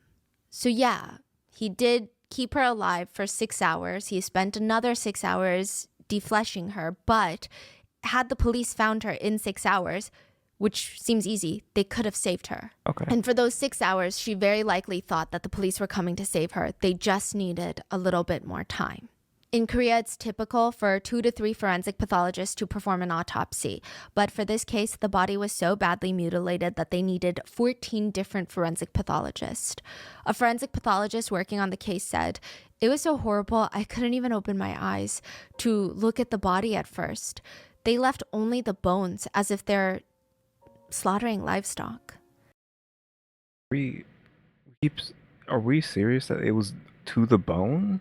Like, it was all she had left was her head, then her skeleton, and then her feet and calves? Because I think she said to the knees. How is the skeleton being held together if there's no muscle or tendons or anything? Sinew? Does that keep stuff together? The sinew's gone too? Another said, "All the flesh had been basically peeled off until the bones were exposed.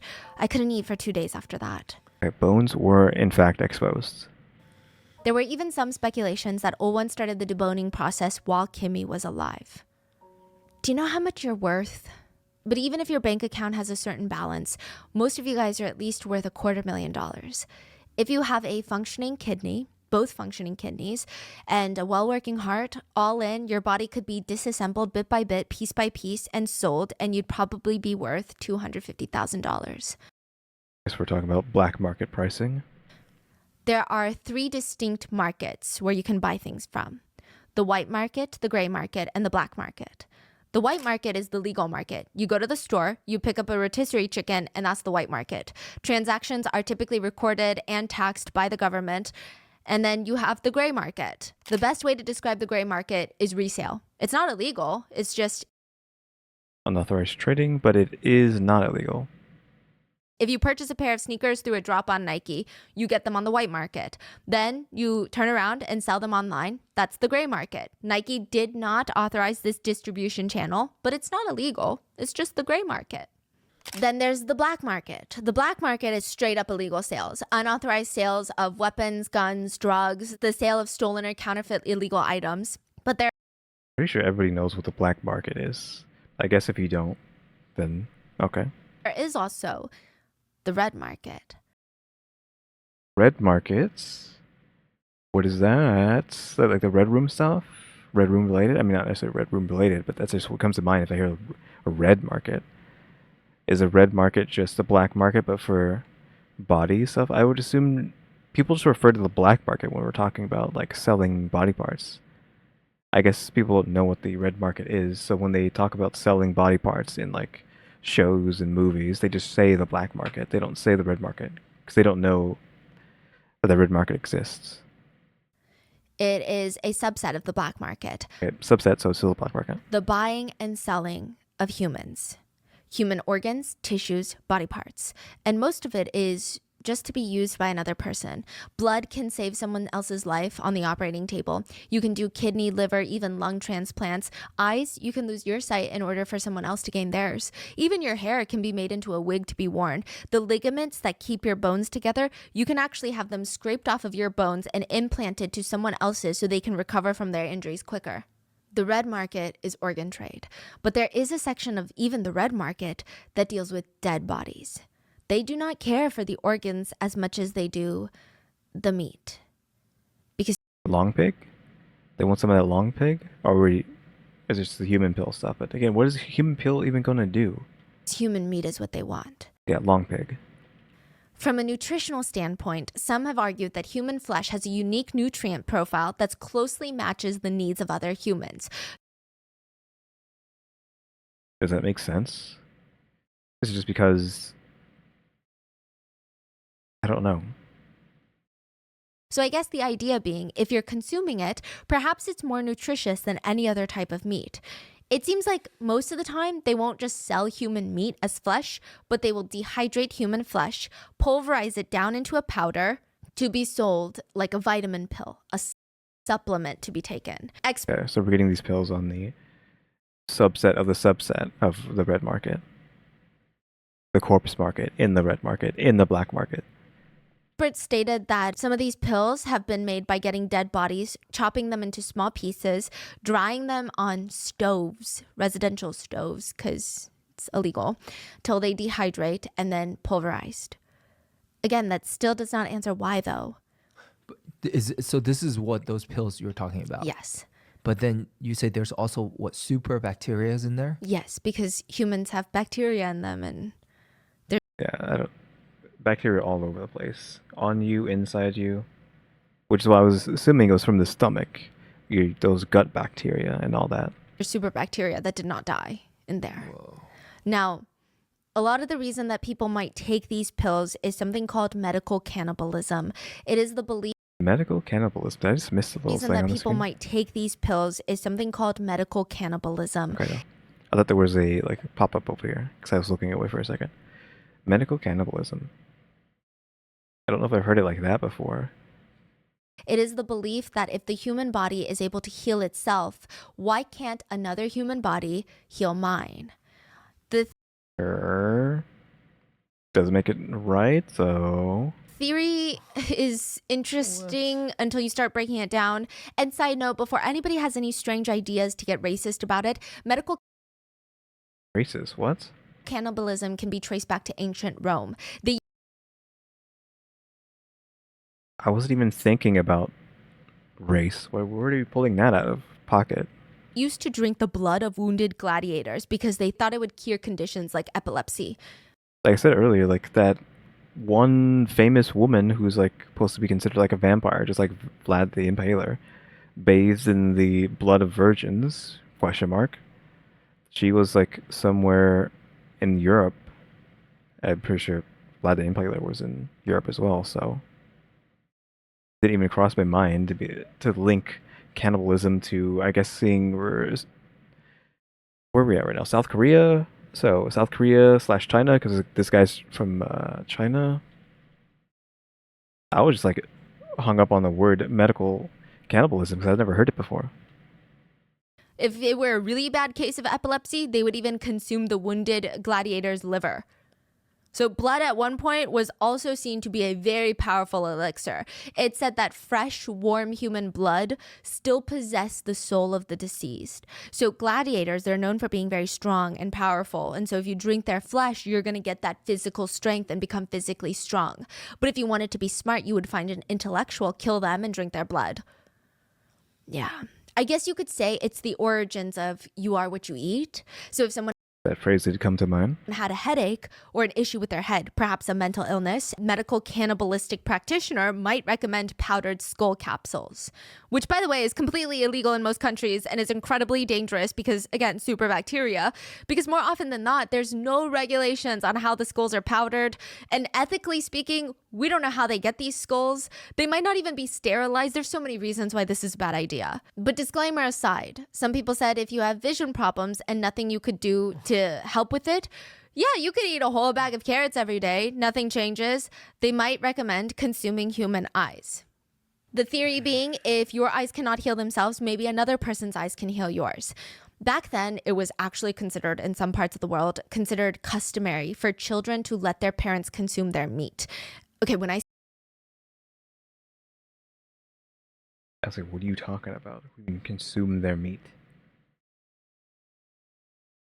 It's not like they just grow meat.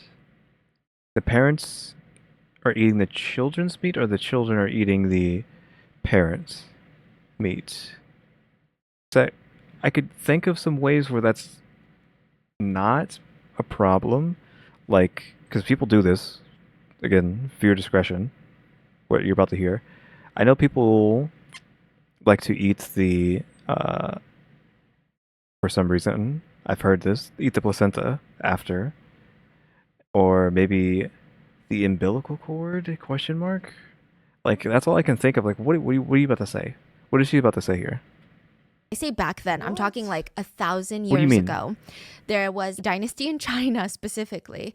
But if your elderly parents were getting physically weak, Okay, so not even close to what I was talking about. I was like, ethically, if you want to call it that, is what I was thinking of. Not like literally eat your grandparents. you would give them a small sliver of your youthful flesh to consume. Oh no, not that. Not eat your grandparents. Give your youth to your grandparents. To give them a reboot, almost a little boost of energy. I mean, that just goes into the stem cell stuff, right? We try to use like stem cells as like a miracle, almost like a fountain of youth thing, right?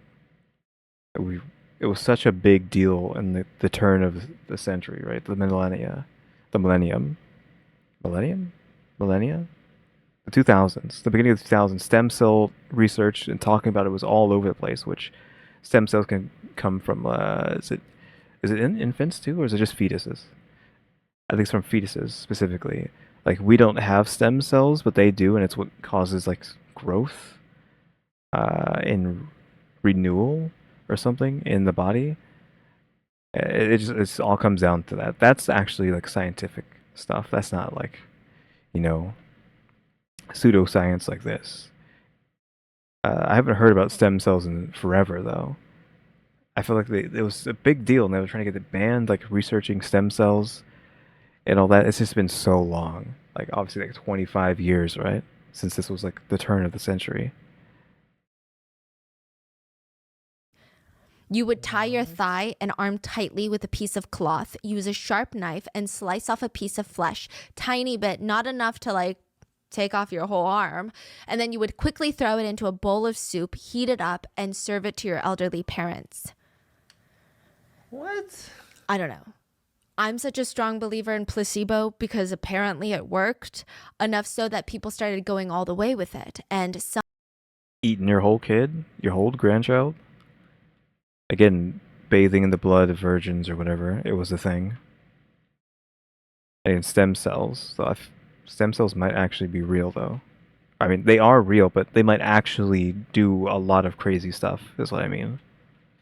Some believed that eating a child's heart would get you as close to immortality as possible, which started a whole trade globally. Not a big trade. This is also 1,000 years ago, by the way, of teenagers being kidnapped so that their hearts and livers could be harvested and fed to the elites. Yeah. Isn't there like the rumors of like what was it, like Pedo Island? What's his name? Jeffrey Epstein, yeah. Wasn't there the whole thing about that too, eating? Yeah. So, I mean, I guess most conspiracies do get inspired or do get passed down from different things. Maybe this is one of those. Now, sometimes they would literally cut open a young girl's chest, dig out her heart, and like take it home to enjoy. It's a lot. It is a thing that exists, medical cannibalism. It's not prevalent, it's not everywhere, but it does happen from time to time. Oh-won's trial was centered around the idea that he did not kill Kimmy for the motive of essaying her like he claimed, since he never actually essayed her. Kimmy's brother argued, based on the killer's size of being nearly twice as large as Kimmy, if that was truly his motive, he would have done it. It did cross my mind, but I don't know. But her brother is saying it, so I figured like if he wanted to, he probably could have. Especially if he's saying he's like so big, and she was supposed to be such a timid girl. Especially after being duct taped. Like the cops were just like saying whatever they wanted to say for this, just to save face. He would have essayed her. So the family believe, and many netizens believe, he's lying about his whole motive. His real motive was that he kidnapped her for the human meat trade, and perhaps he tried to essay her at one point, but it wasn't working, and that wasn't his real motive. He needed to get her flesh instead. So, again, if he actually is watching all that pornography, then I don't know. In support of the theory, it's argued her flesh was meticulously mutilated over the period of 6 hours. Her organs were left intact. The way her body was defleshed feels more like butchering. The way she was defleshed into sliced thin pieces and portioned out, it's almost like she's being placed into packages, and also thin slices are easier for dehydrating. Netizens also argue the fact that he sliced every other part of her body except her face and calves, so knee down, that feels intentional. Let's say you get off actually on the sick pleasure of deboning someone, because that's what a lot of criminologists were trying to explore. Why not go for the face or the calves? The face especially, it's probably the most visually depraved thing you can do. And would a sexual deviant who wants to get off on something like this not want to do that? Is it because there's not enough fat on the face to make it worthwhile to cut, and it's hard to cut into uniform slices? Also, the calf part, even on cows, it's called beef shank, and the cut is known to be particularly tough, and it's very lean meat with a significant amount of connective tissues, so the stringy bits in the meat, it's hard to break down. You gotta tenderize beef shank for hours for it to be good. Additionally, there are a ton of odd things that also don't make sense. Oh-won made about $1,300 a month doing manual labor. Yeah. His apartment was really cheap, though. So it's like, I'm guessing the point here is like, how does he have money at all, I guess, when he's only doing basic stuff? When he was arrested, he had already saved $5,000 in his account. $5,000 is not that much money, though.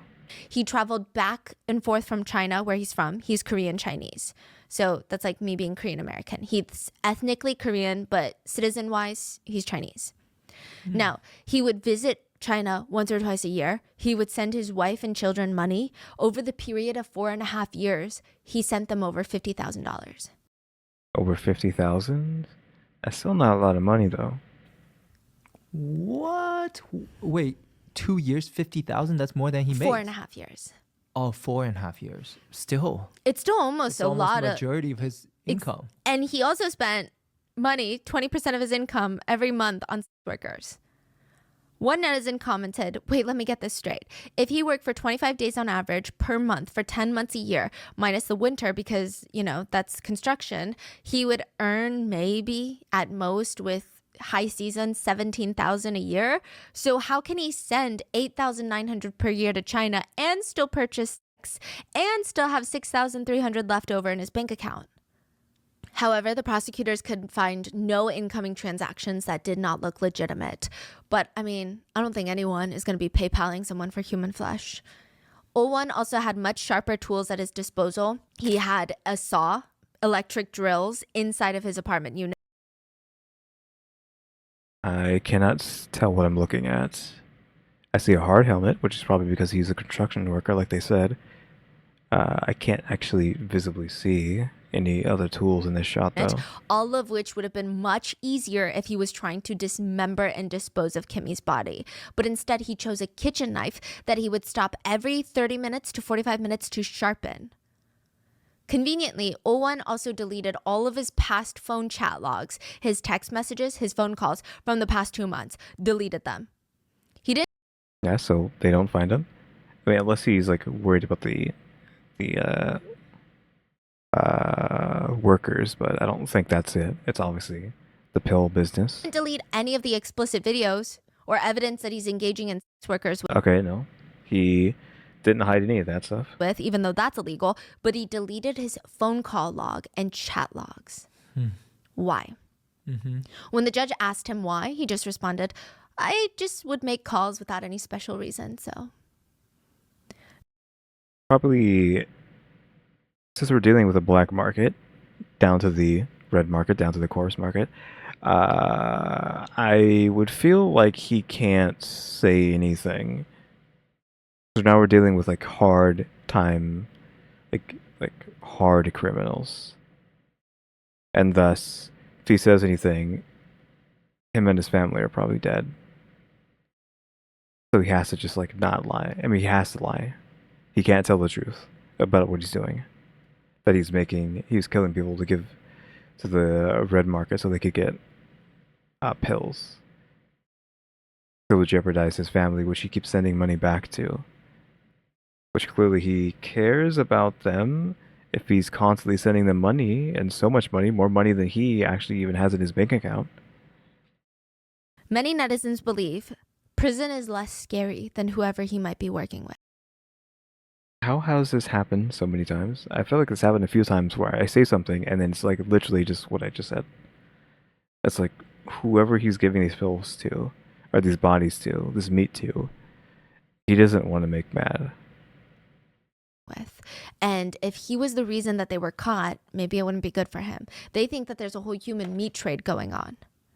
Oh, they're saying it might be better just leave him out there and then he will get killed by the... No, it's like for O1, it might be better for him to just be in prison than to accidentally snitch on everyone in the alleged human meat trade that he's allegedly a part of. It's like, would you rather turn on El Chapo or just go to prison for a few years? Oh, I see. Yes. So for him, he decided that's better. Because why else would he delete all those chat logs and text messages? It just seemed very strange. Even the victim's family stated, we believe the motive for the crime might be connected to the human meat market. O1 could have killed our sister to supply human meat. It does not appear the motive to be a sexual crime or just murder itself. It seems like it was much more than just murder. The court determined that even though the motive for the crime is not clear, it is highly likely that the defendant mutilated the body for the purpose of using it for an unknown reason. I mean, we know what the reason is, but they don't want to say. What is with the blurring on that video? We've seen that video a few times, and his hands are like blurred. I don't know why they're blurred like that. Is that just like a Korean thing, or are handcuffs not allowed to be shown on video? Like, what is being blurred there? AKA human meat trafficking. The judge stated, the defendant shows no signs of remorse. Even if the death penalty is inhumane punishment that strips a human being of his life, we have no choice but to hold him accountable for what he did. He shows no remorse or possibility of correction. The means and methods to the murder were cruel and grotesque. The defendant took the victim's dignity after attempting to essay her twice, and then he desecrated her corpse by slicing her flesh off bit by bit. This is a crime against humanity, one that shakes the foundations of society and cannot be tolerated. Judging by the way the corpse was found, it appears that the motive was potentially to provide human flesh from a corpse or for other illicit purposes and not simply essay. The basis of that being the fact that O1 spent 6 hours dismembering the body. If his goal had been to dispose of the body, he likely would have attempted to minimize the time spent dismembering. Additionally, the regularity of size and shape in the excised portions, as well as the careful carving of the kitchen knife when O1 had a saw and other instruments readily available, and the fact that the portions of the roughly equal-sized meat were then divided into plastic bags, this all leads the court to believe that there was clearly a different motive than just essay and murder. Wow. To that, O1 denied. But of course, they're not going to look into it any further than that. They're going to say, oh yeah, he did this for the meat market, but we're not going to go any further than that. All the allegations, and he states, I will be filing an appeal because of the false allegations that I sought out human flesh. I only deleted my phone records before committing the crime because I feared that my friends might see my text messages suggesting that I purchased sex, which would be embarrassing. Didn't they say that those are still on there though? Which is funny because he's got all those business cards and like all these things everywhere. Yeah, plus that. I earned the extra income for my family by working hard with my father in China, not in South Korea, so that's why there are no records. Sure. June 15th, 2012, the court sentenced Oh-won to death. He appealed the court's verdict, and October 18th, 2012, it was commuted to a life sentence. Okay, so it went from death to life. Life, in some cases, you could argue is worse. Because now your entire life is being spent miserable, and then you're going to die.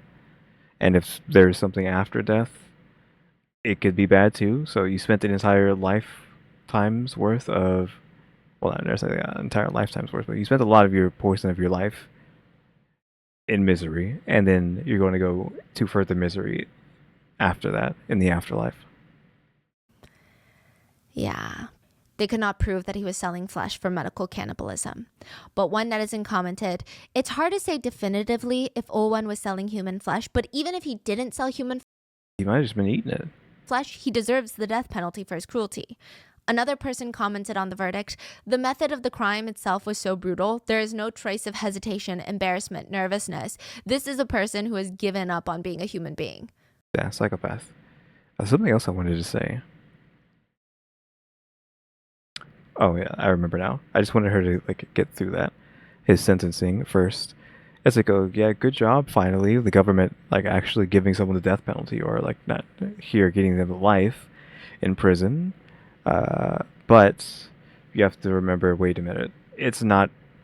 We can't pat them on the back, because every time they don't do that and they just give someone a year or two, or they're out pretty immediately, or they get nothing, no punishment, specifically for South Korea, it's because they're an important person, and thus they don't get to face any jail time. And this guy's a nobody, so that's why he got to get life. That's why he got to get the death penalty, because there's no equality there. He's a nobody, so it's acceptable for him to get life, but it's not acceptable for these high in society people to get in trouble, even though they should be getting life or larger sentences, etc., etc.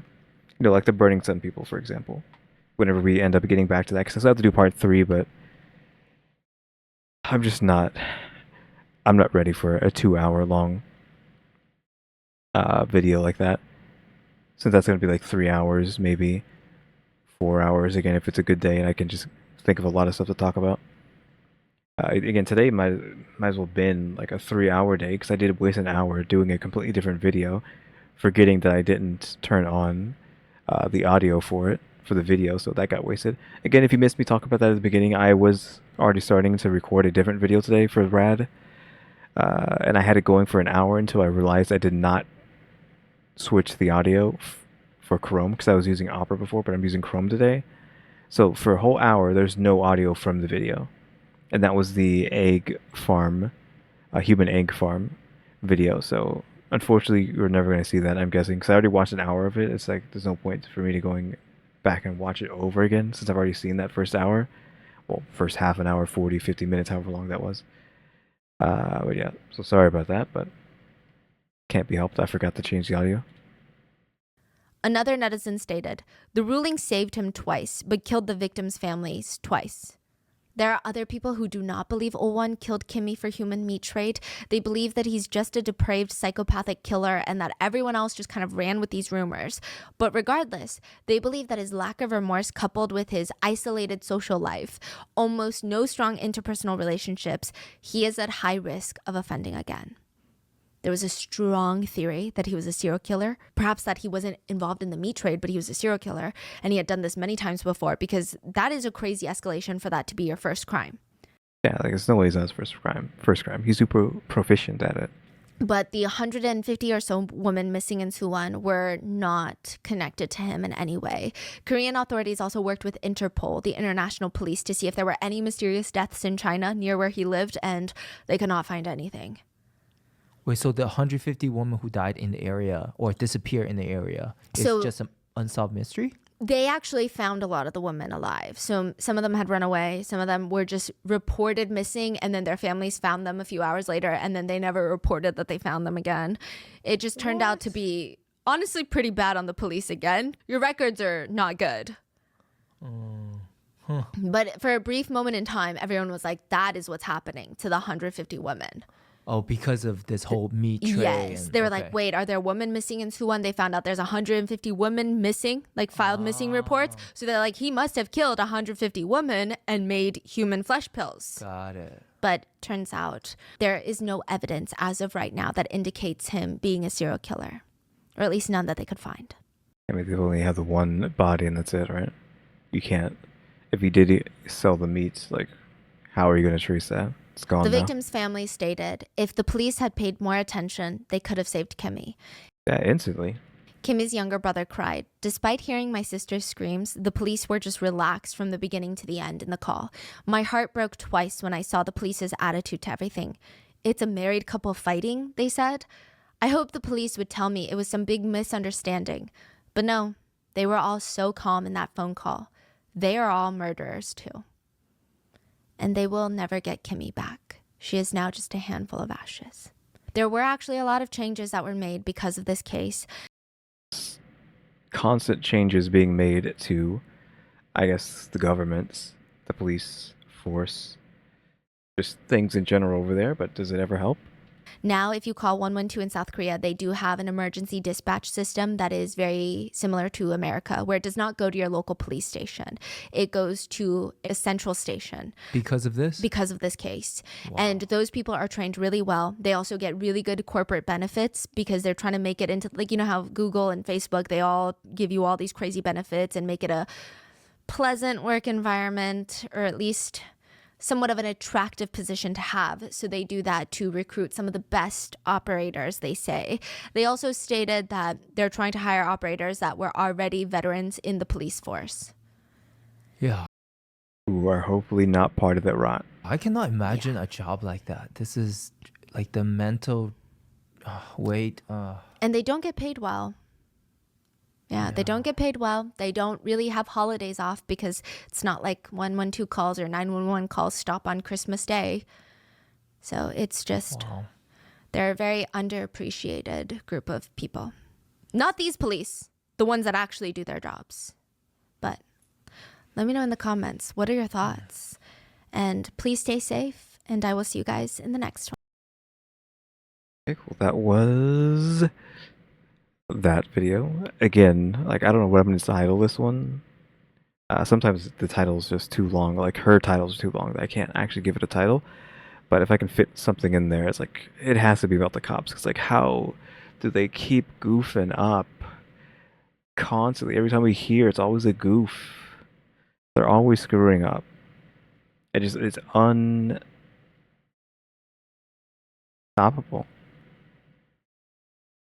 Like, every time we have a South Korean story, we already know that the cops have done something not good.